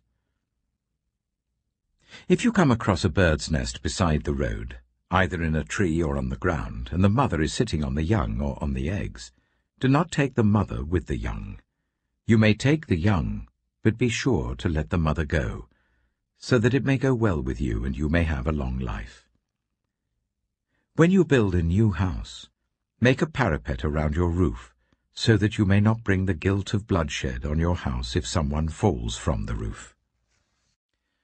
Do not plant two kinds of seed in your vineyard. If you do, not only the crops you plant, but also the fruit of the vineyard will be defiled. Do not plough with an ox and a donkey yoked together. Do not wear clothes of wool and linen woven together. Make tassels on the four corners of the cloak you wear. If a man takes a wife, and after sleeping with her dislikes her, and slanders her and gives her a bad name, saying, "I married this woman, but when I approached her, I did not find proof of her virginity," then the young woman's father and mother shall bring to the town elders at the gate proof that she was a virgin. Her father will say to the elders, "I gave my daughter in marriage to this man, but he dislikes her. Now he has slandered her and said, 'I did not find your daughter to be a virgin.' But here is the proof of my daughter's virginity." Then her parents shall display the cloth before the elders of the town, and the elders shall take the man and punish him. They shall fine him 100 shekels of silver, and give them to the young woman's father, because this man has given an Israelite virgin a bad name. She shall continue to be his wife. He must not divorce her as long as he lives. If, however, the charge is true, and no proof of the young woman's virginity can be found, she shall be brought to the door of her father's house, and there the men of her town shall stone her to death. She has done an outrageous thing in Israel by being promiscuous while still in her father's house. You must purge the evil from among you. If a man is found sleeping with another man's wife, both the man who slept with her and the woman must die. You must purge the evil from Israel. If a man happens to meet in a town a virgin pledged to be married and he sleeps with her, you shall take both of them to the gate of that town and stone them to death. The young woman because she was in a town and did not scream for help, and the man because he violated another man's wife. You must purge the evil from among you. But if out in the country a man happens to meet a young woman pledged to be married and rapes her, only the man who has done this shall die. Do nothing to the woman. She has committed no sin deserving death. This case is like that of someone who attacks and murders a neighbor. For the man found the young woman out in the country, and though the betrothed woman screamed, there was no one to rescue her. If a man happens to meet a virgin who is not pledged to be married, and rapes her, and they are discovered, he shall pay her father 50 shekels of silver. He must marry the young woman, for he has violated her. He can never divorce her as long as he lives. A man is not to marry his father's wife. He must not dishonor his father's bed. Deuteronomy chapter 23. No one who has been emasculated by crushing or cutting may enter the assembly of the Lord. No one born of a forbidden marriage, nor any of their descendants may enter the assembly of the Lord, not even in the 10th generation. No Ammonite or Moabite, or any of their descendants may enter the assembly of the Lord, not even in the 10th generation. For they did not come to meet you with bread and water on your way when you came out of Egypt. And they hired Balaam son of Beor from Pethor in Aram Naharaim to pronounce a curse on you. However, the Lord your God would not listen to Balaam, but turned the curse into a blessing for you, because the Lord your God loves you. Do not seek a treaty of friendship with them as long as you live. Do not despise an Edomite, for the Edomites are related to you. Do not despise an Egyptian, because you resided as foreigners in their country. The 3rd generation of children born to them may enter the assembly of the Lord. When you set up camp against your enemies, keep away from everything impure. If one of your men is unclean because of a nocturnal emission, he is to go outside the camp and stay there. But as evening approaches, he is to wash himself, and at sunset he may return to the camp. Designate a place outside the camp where you can go to relieve yourself. As part of your equipment, have something to dig with, and when you relieve yourself, dig a hole and cover up your excrement. For the Lord your God moves about in your camp to protect you and to deliver your enemies to you. Your camp must be holy, so that he will not see among you anything indecent and turn away from you. If a slave has taken refuge with you, do not hand them over to their master. Let them live among you wherever they like, and in whatever town they choose. Do not oppress them. No Israelite man or woman is to become a shrine prostitute. You must not bring the earnings of a female prostitute or of a male prostitute into the house of the Lord your God to pay any vow, because the Lord your God detests them both. Do not charge a fellow Israelite interest, whether on money or food or anything else that may earn interest. You may charge a foreigner interest, but not a fellow Israelite, so that the Lord your God may bless you in everything you put your hand to, in the land you are entering to possess. If you make a vow to the Lord your God, do not be slow to pay it, for the Lord your God will certainly demand it of you, and you will be guilty of sin. But if you refrain from making a vow, you will not be guilty. Whatever your lips utter, you must be sure to do, because you made your vow freely to the Lord your God with your own mouth. If you enter your neighbor's vineyard, you may eat all the grapes you want, but do not put any in your basket. If you enter your neighbor's cornfield, you may pick the ears with your hands, but you must not put a sickle to their standing corn. Deuteronomy chapter 24.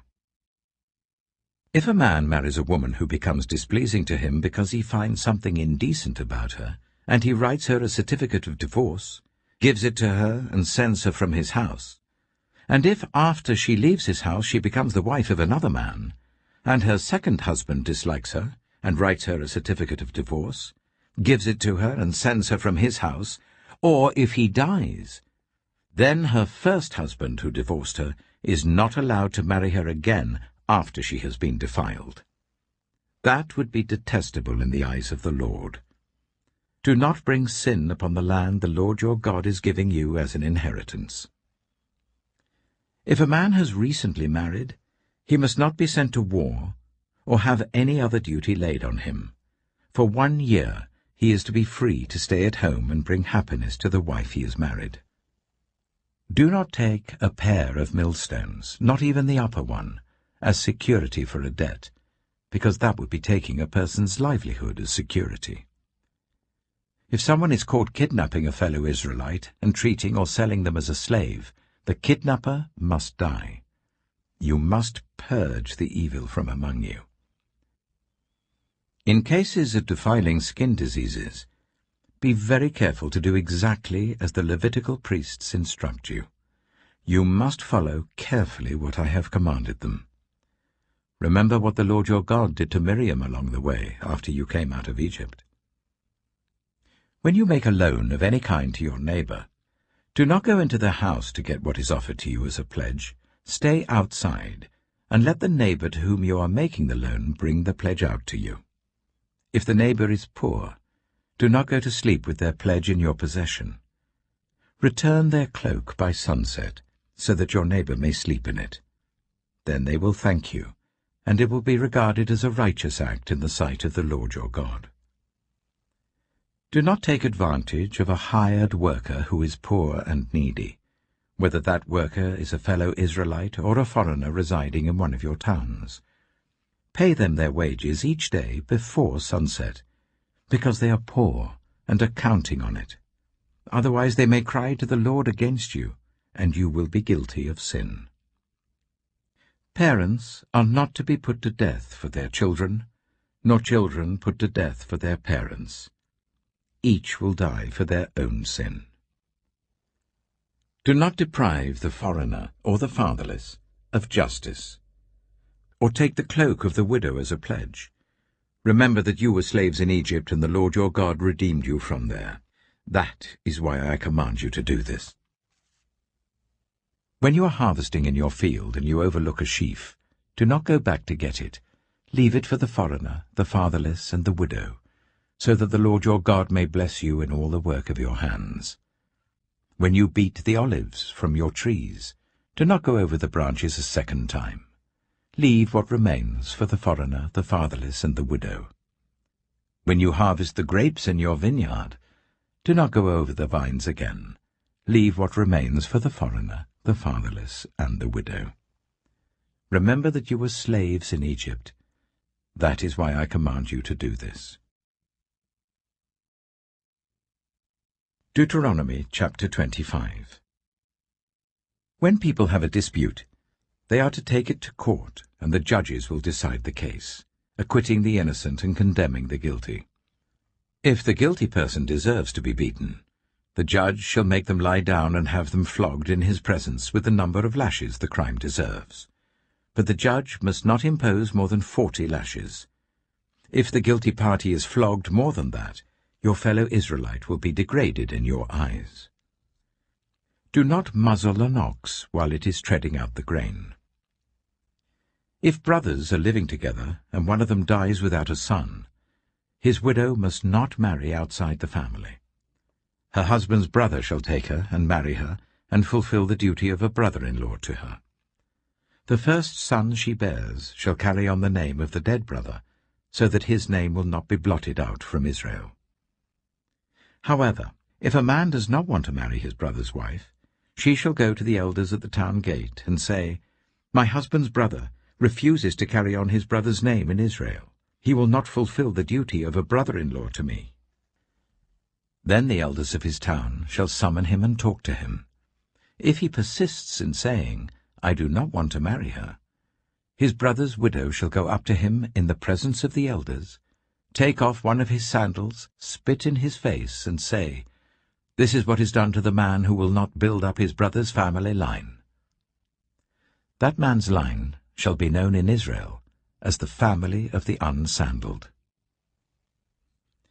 If two men are fighting, and the wife of one of them comes to rescue her husband from his assailant, and she reaches out and seizes him by his private parts, you shall cut off her hand. Show her no pity. Do not have two differing weights in your bag, one heavy, one light. Do not have two differing measures in your house, one large, one small. You must have accurate and honest weights and measures, so that you may live long in the land the Lord your God is giving you. For the Lord your God detests anyone who does these things, anyone who deals dishonestly. Remember what the Amalekites did to you along the way when you came out of Egypt. When you were weary and worn out, they met you on your journey and attacked all who were lagging behind. They had no fear of God. When the Lord your God gives you rest from all the enemies around you in the land he is giving you to possess as an inheritance, you shall blot out the name of Amalek from under heaven. Do not forget. Deuteronomy chapter 26. When you have entered the land the Lord your God is giving you as an inheritance, and have taken possession of it and settled in it, take some of the first fruits of all that you produce from the soil of the land that the Lord your God is giving you, and put them in a basket. Then go to the place that the Lord your God will choose as a dwelling for his name, and say to the priest in office at the time, I declare today to the Lord your God that I have come to the land the Lord swore to our ancestors to give us. The priest shall take the basket from your hands and set it down in front of the altar of the Lord your God. Then you shall declare before the Lord your God, My father was a wandering Aramean, and he went down into Egypt with a few people and lived there and became a great nation, powerful and numerous. But the Egyptians ill-treated us and made us suffer, subjecting us to harsh labor. Then we cried out to the Lord, the God of our ancestors, and the Lord heard our voice and saw our misery, toil, and oppression. So the Lord brought us out of Egypt with a mighty hand and an outstretched arm, with great terror and with signs and wonders. He brought us to this place and gave us this land, a land flowing with milk and honey, and now I bring the first fruits of the soil that you, Lord, have given me. Place the basket before the Lord your God and bow down before him. Then you and the Levites and the foreigners residing among you shall rejoice in all the good things the Lord your God has given to you and your household. When you have finished setting aside 1/10 of all your produce in the 3rd year, the year of the tithe, you shall give it to the Levite, the foreigner, the fatherless, and the widow, so that they may eat in your towns and be satisfied. Then say to the Lord your God, I have removed from my house the sacred portion, and have given it to the Levite, the foreigner, the fatherless, and the widow, according to all you commanded. I have not turned aside from your commands, nor have I forgotten any of them.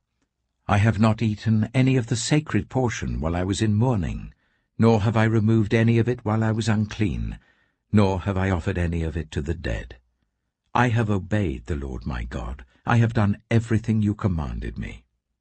Look down from heaven, your holy dwelling place, and bless your people Israel, and the land you have given us, as you promised, on oath to our ancestors, a land flowing with milk and honey. The Lord your God commands you this day to follow these decrees and laws. Carefully observe them with all your heart and with all your soul. You have declared this day that the Lord is your God, and that you will walk in obedience to him, that you will keep his decrees, commands, and laws, that you will listen to him. And the Lord has declared this day that you are his people, his treasured possession, as he promised, and that you are to keep all his commands. He has declared that he will set you in praise, fame, and honor, high above all the nations he has made, and that you will be a people holy to the Lord your God, as he promised. Deuteronomy chapter 27. Moses and the elders of Israel commanded the people, Keep all these commands that I give you today. When you have crossed the Jordan into the land of the Lord your God is giving you, set up some large stones and coat them with plaster. Write on them all the words of this law. When you have crossed over to enter the land the Lord your God is giving you, a land flowing with milk and honey, just as the Lord, the God of your ancestors, promised you. And when you have crossed the Jordan, set up these stones on Mount Ebal, as I command you today, and coat them with plaster. Build there an altar to the Lord your God, an altar of stones. Do not use any iron tool on them. Build the altar of the Lord your God with stones from the field, and offer burnt offerings on it to the Lord your God. Sacrifice fellowship offerings there, eating them and rejoicing in the presence of the Lord your God. And you shall write very clearly all the words of this law on these stones you have set up. Then Moses and the Levitical priests said to all Israel, "Be silent, Israel, and listen. You have now become the people of the Lord your God. Obey the Lord your God and follow his commands and decrees that I give you today." On the same day Moses commanded the people, "When you have crossed the Jordan, these tribes shall stand on Mount Gerizim to bless the people: Simeon, Levi, Judah, Issachar, Joseph, and Benjamin. And these tribes shall stand on Mount Ebal to pronounce curses: Reuben, Gad, Asher, Zebulun, Dan, and Naphtali. The Levites shall recite to all the people of Israel in a loud voice, "Cursed is anyone who makes an idol, a thing detestable to the Lord, the work of skilled hands, and sets it up in secret." Then all the people shall say, "Amen." "Cursed is anyone who dishonors their father and mother." Then all the people shall say, "Amen." "Cursed is anyone who moves their neighbor's boundary stone." Then all the people shall say, "Amen." "Cursed is anyone who leads the blind astray on the road." Then all the people shall say, "Amen." "Cursed is anyone who withholds justice from the foreigner, the fatherless, or the widow." Then all the people shall say, "Amen." "Cursed is anyone who sleeps with his father's wife, for he dishonors his father's bed." Then all the people shall say, "Amen." "Cursed is anyone who has sexual relations with any animal." Then all the people shall say, "Amen." "Cursed is anyone who sleeps with his sister, the daughter of his father or the daughter of his mother." Then all the people shall say, "Amen." "Cursed is anyone who sleeps with his mother-in-law." Then all the people shall say, "Amen." "Cursed is anyone who kills their neighbor secretly." Then all the people shall say, "Amen." "Cursed is anyone who accepts a bribe to kill an innocent person." Then all the people shall say, "Amen." "Cursed is anyone who does not uphold the words of this law by carrying them out." Then all the people shall say, "Amen." Deuteronomy chapter 28. If you fully obey the Lord your God, and carefully follow all his commands that I give you today, the Lord your God will set you high above all the nations on earth. All these blessings will come on you and accompany you if you obey the Lord your God. You will be blessed in the city and blessed in the country. The fruit of your womb will be blessed, and the crops of your land, and the young of your livestock, the calves of your herds, and the lambs of your flocks. Your basket and your kneading trough will be blessed. You will be blessed when you come in and blessed when you go out. The Lord will grant that the enemies who rise up against you will be defeated before you. They will come at you from one direction, but flee from you in 7. The Lord will send a blessing on your barns and on everything you put your hand to. The Lord your God will bless you in the land he is giving you. The Lord will establish you as his holy people, as he promised you on oath, if you keep the commands of the Lord your God and walk in obedience to him. Then all the peoples on earth will see that you are called by the name of the Lord, and they will fear you. The Lord will grant you abundant prosperity in the fruit of your womb, the young of your livestock, and the crops of your ground, in the land he swore to your ancestors to give you. The Lord will open the heavens, the storehouse of his bounty, to send rain on your land in season, and to bless all the work of your hands. You will lend to many nations, but will borrow from none. The Lord will make you the head, not the tail. If you pay attention to the commands of the Lord your God that I give you this day, and carefully follow them, you will always be at the top, never at the bottom. Do not turn aside from any of the commands I give you today, to the right or to the left, following other gods and serving them. However, if you do not obey the Lord your God, and do not carefully follow all his commands and decrees I am giving you today, all these curses will come on you and overtake you. You will be cursed in the city and cursed in the country. Your basket and your kneading trough will be cursed. The fruit of your womb will be cursed, and the crops of your land, and the calves of your herds, and the lambs of your flocks. You will be cursed when you come in, and cursed when you go out. The Lord will send on you curses, confusion, and rebuke in everything you put your hand to, until you are destroyed and come to sudden ruin because of the evil you have done in forsaking him. The Lord will plague you with diseases until he has destroyed you from the land you are entering to possess. The Lord will strike you with wasting disease, with fever and inflammation, with scorching heat and drought, with blight and mildew, which will plague you until you perish. The sky over your head will be bronze, the ground beneath you iron. The Lord will turn the rain of your country into dust and powder. It will come down from the skies until you are destroyed. The Lord will cause you to be defeated before your enemies. You will come at them from one direction, but flee from them in 7, and you will become a thing of horror to all the kingdoms on earth. Your carcasses will be food for all the birds and the wild animals, and there will be no one to frighten them away. The Lord will afflict you with the boils of Egypt, and with tumors, festering sores, and the itch from which you cannot be cured. The Lord will afflict you with madness, blindness, and confusion of mind. At midday you will grope about like a blind person in the dark.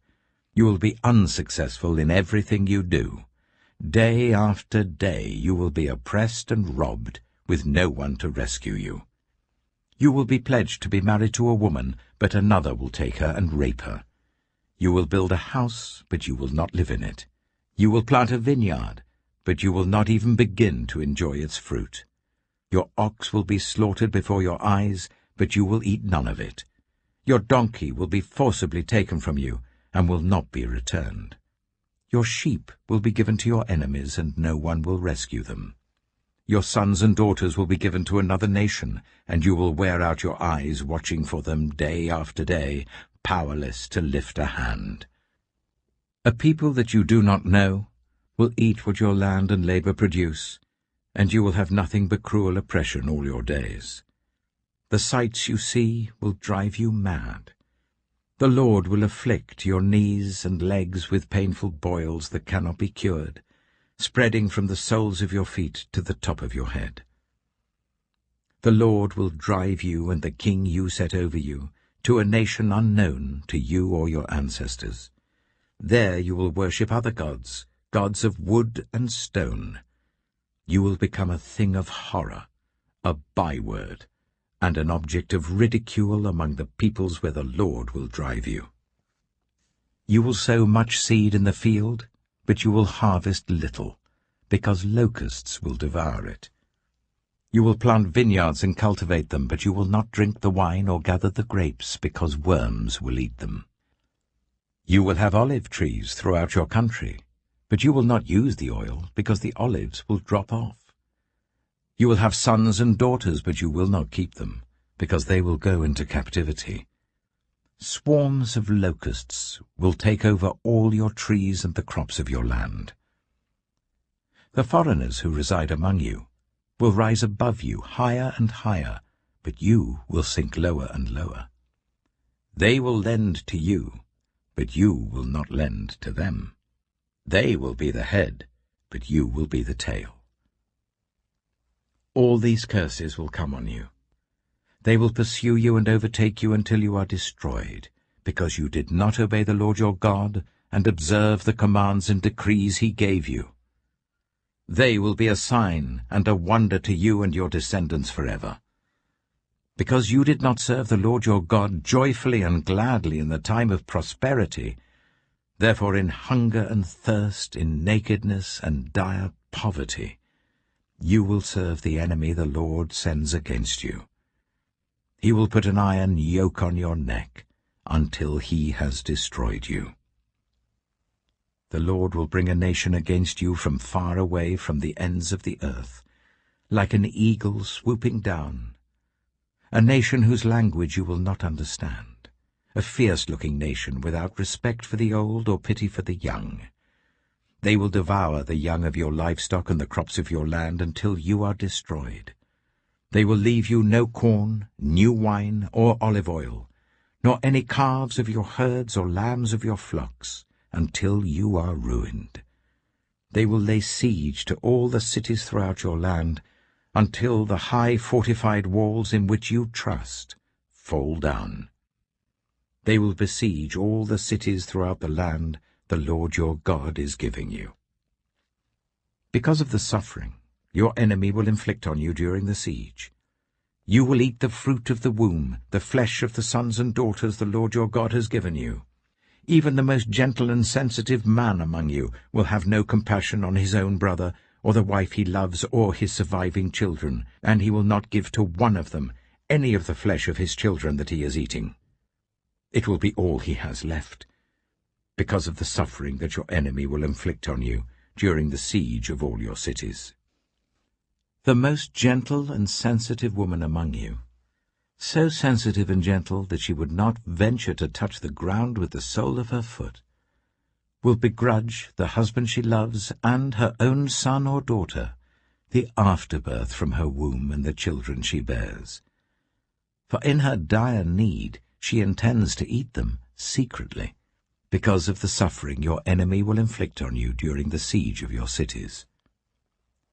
If you do not carefully follow all the words of this law which are written in this book, and do not revere this glorious and awesome name, the Lord your God, the Lord will send fearful plagues on you and your descendants, harsh and prolonged disasters, and severe and lingering illnesses. He will bring on you all the diseases of Egypt that you dreaded, and they will cling to you.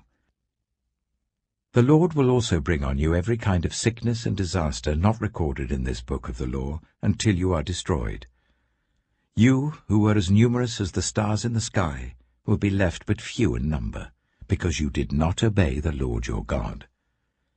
Just as it pleased the Lord to make you prosper and increase in number, so it will please him to ruin and destroy you. You will be uprooted from the land you are entering to possess. Then the Lord will scatter you among all the nations, from one end of the earth to the other. There you will worship other gods, gods of wood and stone, which neither you nor your ancestors have known. Among those nations you will find no repose, no resting place for the sole of your foot. There the Lord will give you an anxious mind, eyes weary with longing, and a despairing heart. You will live in constant suspense, filled with dread both night and day, never sure of your life. In the morning you will say, "If only it were evening," and in the evening, "If only it were morning," because of the terror that will fill your hearts and the sights that your eyes will see. The Lord will send you back in ships to Egypt, on a journey I said you should never make again. There you will offer yourselves for sale to your enemies as male and female slaves, but no one will buy you. Deuteronomy chapter 29. These are the terms of the covenant the Lord commanded Moses to make with the Israelites in Moab, in addition to the covenant he had made with them at Horeb. Moses summoned all the Israelites and said to them, "Your eyes have seen all that the Lord did in Egypt to Pharaoh, to all his officials, and to all his land. With your own eyes you saw those great trials, those signs and great wonders. But to this day the Lord has not given you a mind that understands, or eyes that see, or ears that hear. Yet the Lord says, During the 40 years that I led you through the wilderness, your clothes did not wear out, nor did the sandals on your feet. You ate no bread and drank no wine or other fermented drink. I did this so that you might know that I am the Lord your God." When you reached this place, Sihon king of Heshbon and Og king of Bashan came out to fight against us, but we defeated them. We took their land and gave it as an inheritance to the Reubenites, the Gadites, and the half-tribe of Manasseh. Carefully follow the terms of this covenant, so that you may prosper in everything you do.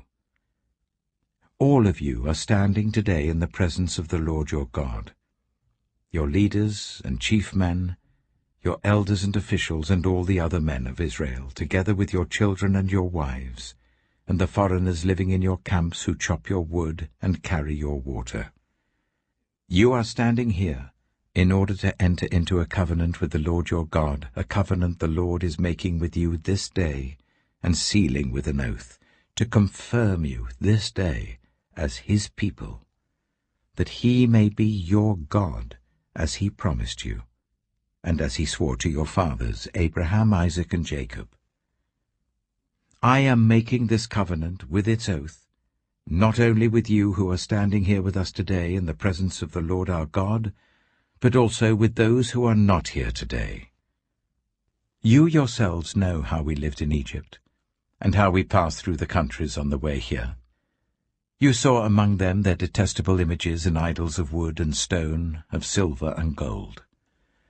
Make sure there is no man or woman, clan or tribe among you today whose heart turns away from the Lord our God to go and worship the gods of those nations. Make sure there is no root among you that produces such bitter poison. When such a person hears the words of this oath, and they invoke a blessing on themselves, thinking, I will be safe, even though I persist in going my own way, they will bring disaster on the watered land as well as the dry. The Lord will never be willing to forgive them. His wrath and zeal will burn against them. All the curses written in this book will fall on them, and the Lord will blot out their names from under heaven. The Lord will single them out from all the tribes of Israel for disaster, according to all the curses of the covenant written in this book of the law. Your children, who follow you in later generations, and foreigners who come from distant lands, will see the calamities that have fallen on the land, and the diseases with which the Lord has afflicted it. The whole land will be a burning waste of salt and sulphur, nothing planted, nothing sprouting, no vegetation growing on it. It will be like the destruction of Sodom and Gomorrah, Admah and Zeboim, which the Lord overthrew in fierce anger. All the nations will ask, Why has the Lord done this to this land? Why this fierce burning anger? And the answer will be, It is because this people abandoned the covenant of the Lord, the God of their ancestors, the covenant he made with them when he brought them out of Egypt. They went off and worshipped other gods and bowed down to them, gods they did not know, gods he had not given them.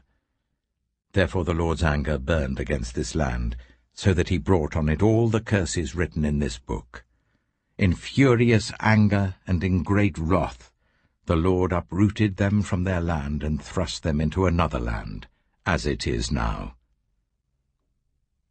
The secret things belong to the Lord our God, but the things revealed belong to us and to our children forever, that we may follow all the words of this law.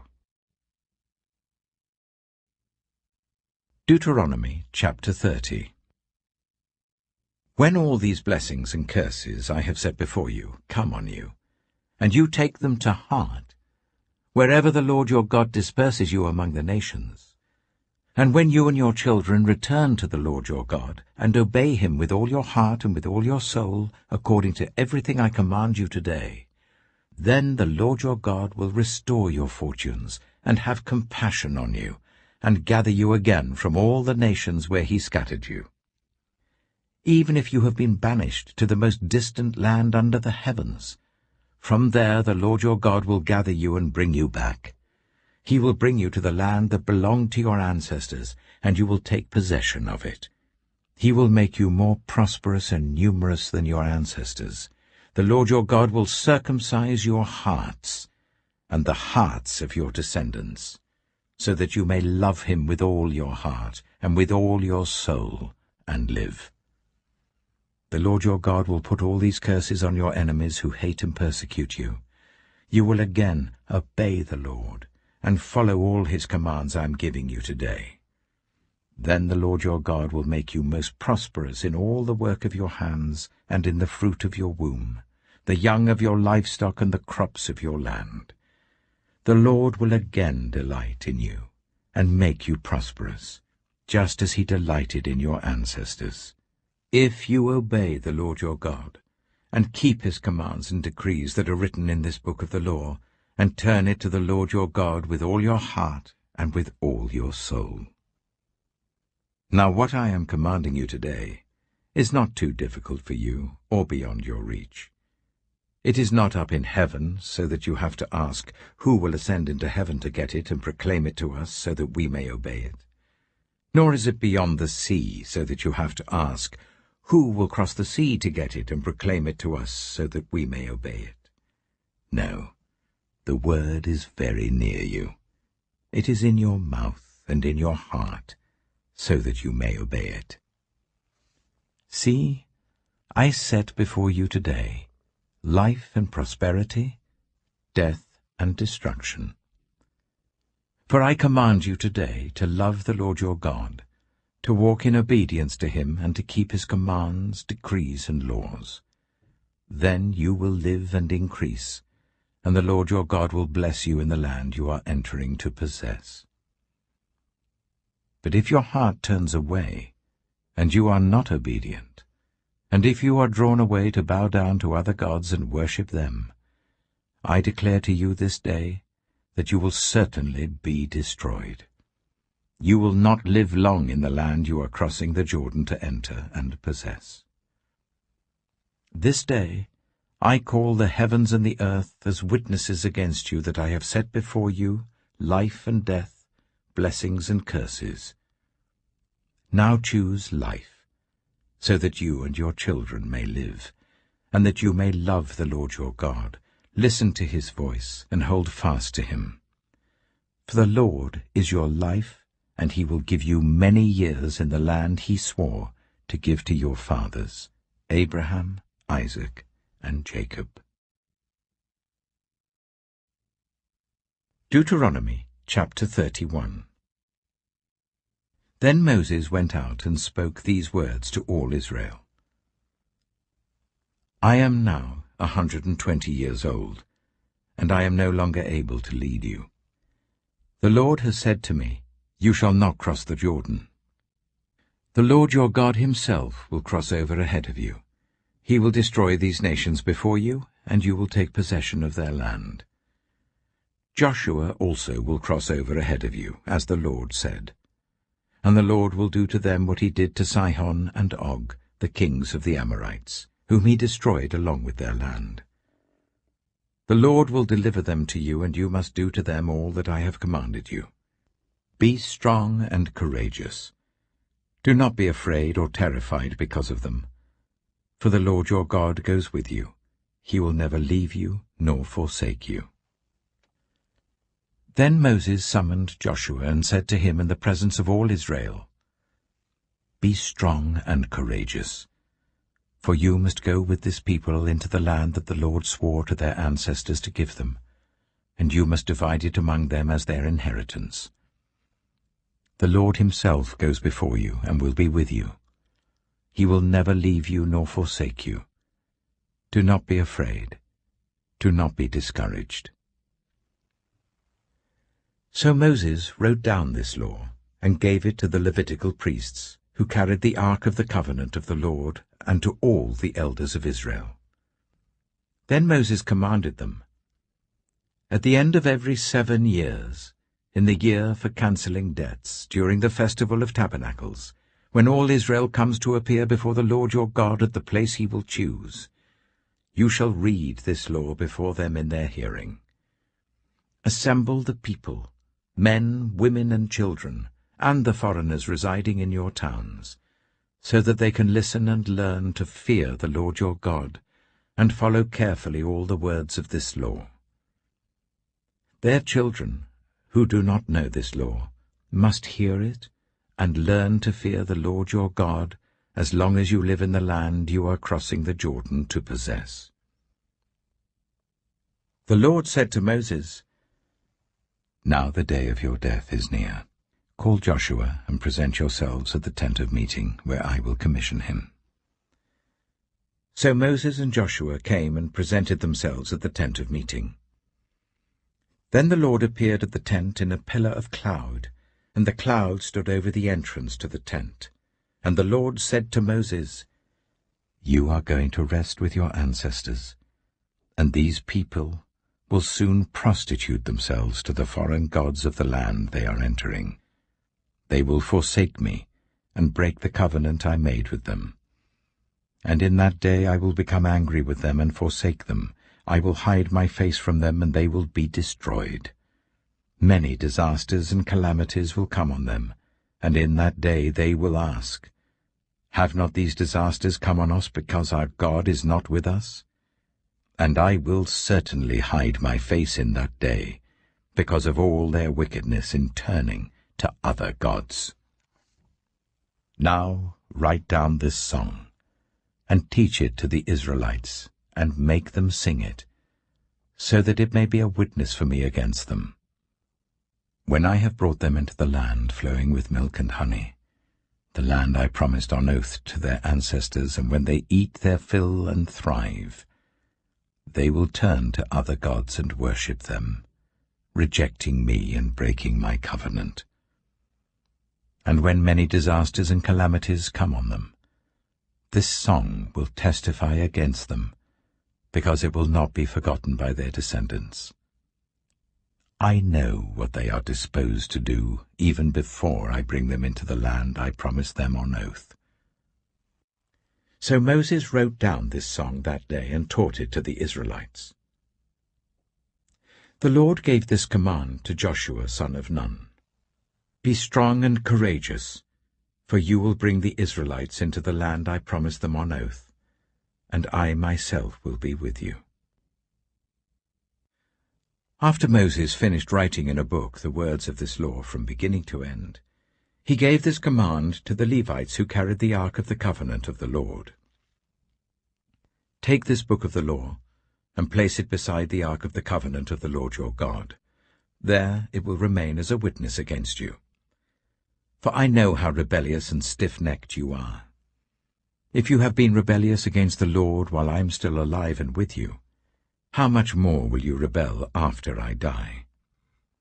Assemble before me all the elders of your tribes and all your officials, so that I can speak these words in their hearing, and call the heavens and the earth to testify against them. For I know that after my death you are sure to become utterly corrupt, and to turn from the way I have commanded you. In days to come, disaster will fall on you because you will do evil in the sight of the Lord, and arouse his anger by what your hands have made." And Moses recited the words of this song from beginning to end in the hearing of the whole assembly of Israel. Deuteronomy chapter 32. Listen, you heavens, and I will speak. Hear, you earth, the words of my mouth. Let my teaching fall like rain, and my words descend like dew, like showers on new grass, like abundant rain on tender plants. I will proclaim the name of the Lord. O praise the greatness of our God. He is the rock, his works are perfect, and all his ways are just. A faithful God who does no wrong, upright and just is he. They are corrupt and not his children. To their shame they are a warped and crooked generation. Is this the way you repay the Lord, you foolish and unwise people? Is he not your Father, your Creator, who made you and formed you? Remember the days of old. Consider the generations long past. Ask your father, and he will tell you, your elders, and they will explain to you. When the Most High gave the nations their inheritance, when he divided all mankind, he set up boundaries for the peoples according to the number of the sons of Israel. For the Lord's portion is his people, Jacob his allotted inheritance. In a desert land he found him, in a barren and howling waste. He shielded him and cared for him. He guarded him as the apple of his eye.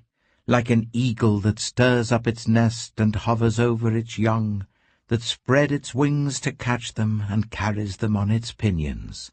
The Lord alone led him, no foreign god was with him. He made him ride on the heights of the land, and fed him with the fruit of the fields. He nourished him with honey from the rock, and with oil from the flinty crag, with curds and milk from herds and flock, and with fattened lambs and goats, with choice rams of Bashan, and the finest grains of wheat. You drank the foaming blood of the grape. Jeshurun grew fat and kicked. Filled with food, they became heavy and sleek. They abandoned the God who made them, and rejected the rock, their Saviour. They made him jealous with their foreign gods, and angered him with their detestable idols. They sacrificed to false gods, which are not God, gods they had not known, gods that had recently appeared, gods your ancestors did not fear. You deserted the rock who fathered you. You forgot the God who gave you birth. The Lord saw this and rejected them because he was angered by his sons and daughters. I will hide my face from them, he said, and see what their end will be. For they are a perverse generation, children who are unfaithful. They made me jealous by what is no God, and angered me with their worthless idols. I will make them envious by those who are not a people. I will make them angry by a nation that has no understanding. For a fire will be kindled by my wrath, one that burns down to the realm of the dead below. It will devour the earth and its harvests, and set on fire the foundations of the mountains. I will heap calamities on them, and expend my arrows against them. I will send wasting famine against them, consuming pestilence and deadly plague. I will send against them the fangs of wild beasts, the venom of vipers that glide in the dust. In the street the sword will make them childless, in their homes terror will reign. The young men and young women will perish, the infants and those with grey hair. I said I would scatter them and erase their name from human memory, but I dreaded the taunt of the enemy, lest the adversary misunderstand, and say, Our hand has triumphed, the Lord has not done all this. They are a nation without sense, there is no discernment in them. If only they were wise and would understand this and discern what their end will be. How could one man chase 1,000, or two put 10,000 to flight? Unless their rock had sold them, unless the Lord had given them up.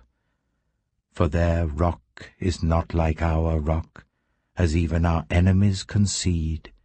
Their vine comes from the vine of Sodom and from the fields of Gomorrah. Their grapes are filled with poison, and their clusters with bitterness. Their wine is the venom of serpents, the deadly poison of cobras. Have I not kept this in reserve, and sealed it in my vaults? It is mine to avenge. I will repay. In due time their foot will slip. Their day of disaster is near, and their doom rushes upon them. The Lord will vindicate his people and relent concerning his servants, when he sees their strength is gone and no one is left slave or free. He will say, Now where are their gods, the rock they took refuge in, the gods who ate the fat of their sacrifices and drank the wine of their drink offerings? Let them rise up to help you. Let them give you shelter. See now that I myself am he. There is no God beside me. I put to death, and I bring to life. I have wounded, and I will heal, and no one can deliver out of my hand. I lift my hand to heaven and solemnly swear, as surely as I live forever, when I sharpen my flashing sword, and my hand grasps it in judgment, I will take vengeance on my adversaries and repay those who hate me. I will make my arrows drunk with blood, while my sword devours flesh, the blood of the slain and the captives, the heads of the enemy leaders. Rejoice, you nations, with his people, for he will avenge the blood of his servants. He will take vengeance on his enemies and make atonement for his land and people. Moses came with Joshua son of Nun, and spoke all the words of this song in the hearing of the people. When Moses had finished reciting all these words to all Israel, he said to them, "Take to heart all the words I have solemnly declared to you this day, so that you may command your children to obey carefully all the words of this law. They are not just idle words for you. They are your life. By them you will live long in the land you are crossing the Jordan to possess." On that same day, the Lord told Moses, "Go up into the Abarim range, to Mount Nebo in Moab, opposite Jericho, and view Canaan, the land I am giving the Israelites as their own possession. There, on the mountain that you have climbed, you will die and be gathered to your people, just as your brother Aaron died on Mount Hor and was gathered to his people.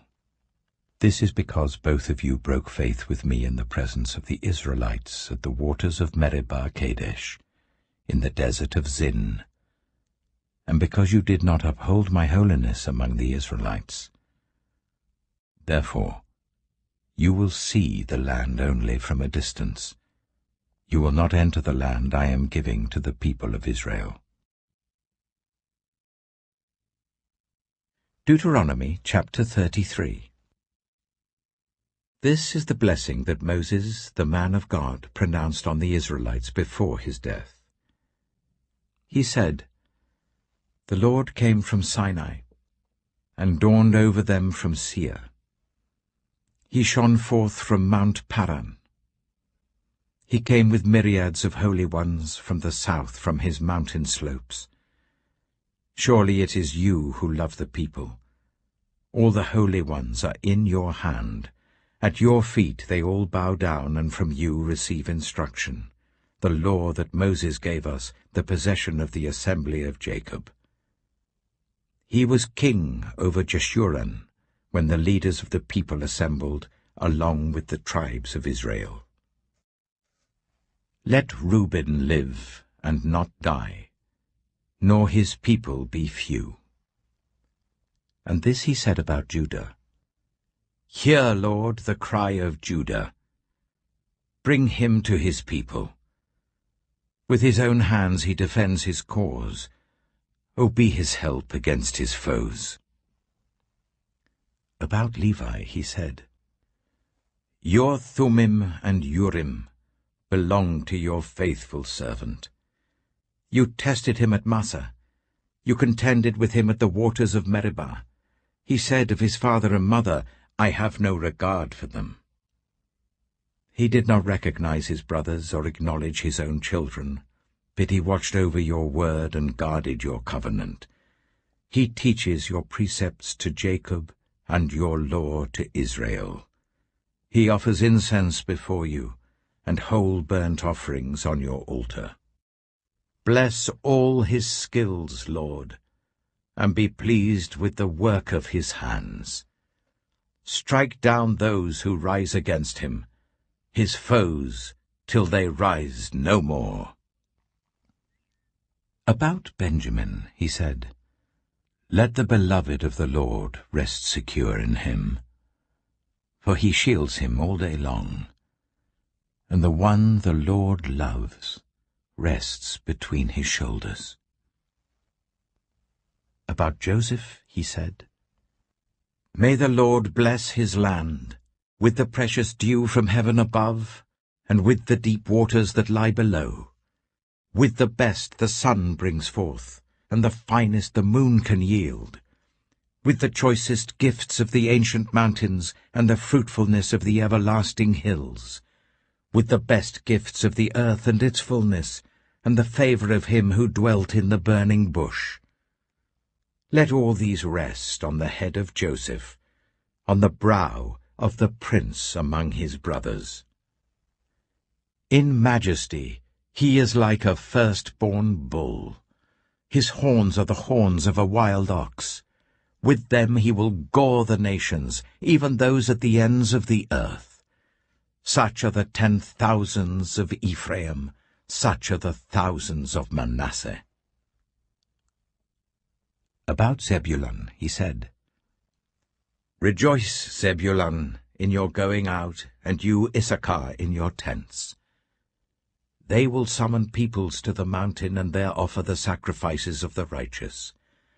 They will feast on the abundance of the seas, on the treasures hidden in the sand. About Gad he said, Blessed is he who enlarges Gad's domain. Gad lives there like a lion, tearing at arm or head. He chose the best land for himself. The leader's portion was kept for him. When the heads of the people assembled, he carried out the Lord's righteous will and his judgments concerning Israel. About Dan he said, Dan is a lion's cub, springing out of Bashan. About Naphtali he said, Naphtali is abounding with the favor of the Lord and is full of his blessing. He will inherit southward to the lake. About Asher he said, Most blessed of sons is Asher. Let him be favored by his brothers, and let him bathe his feet in oil. The bolts of your gates will be iron and bronze, and your strength will equal your days.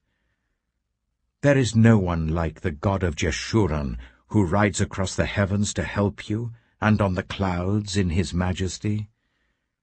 The eternal God is your refuge, and underneath are the everlasting arms. He will drive out your enemies before you, saying, Destroy them. So Israel will live in safety. Jacob will dwell secure in a land of grain and new wine, where the heavens drop dew. Blessed are you, Israel. Who is like you, a people saved by the Lord?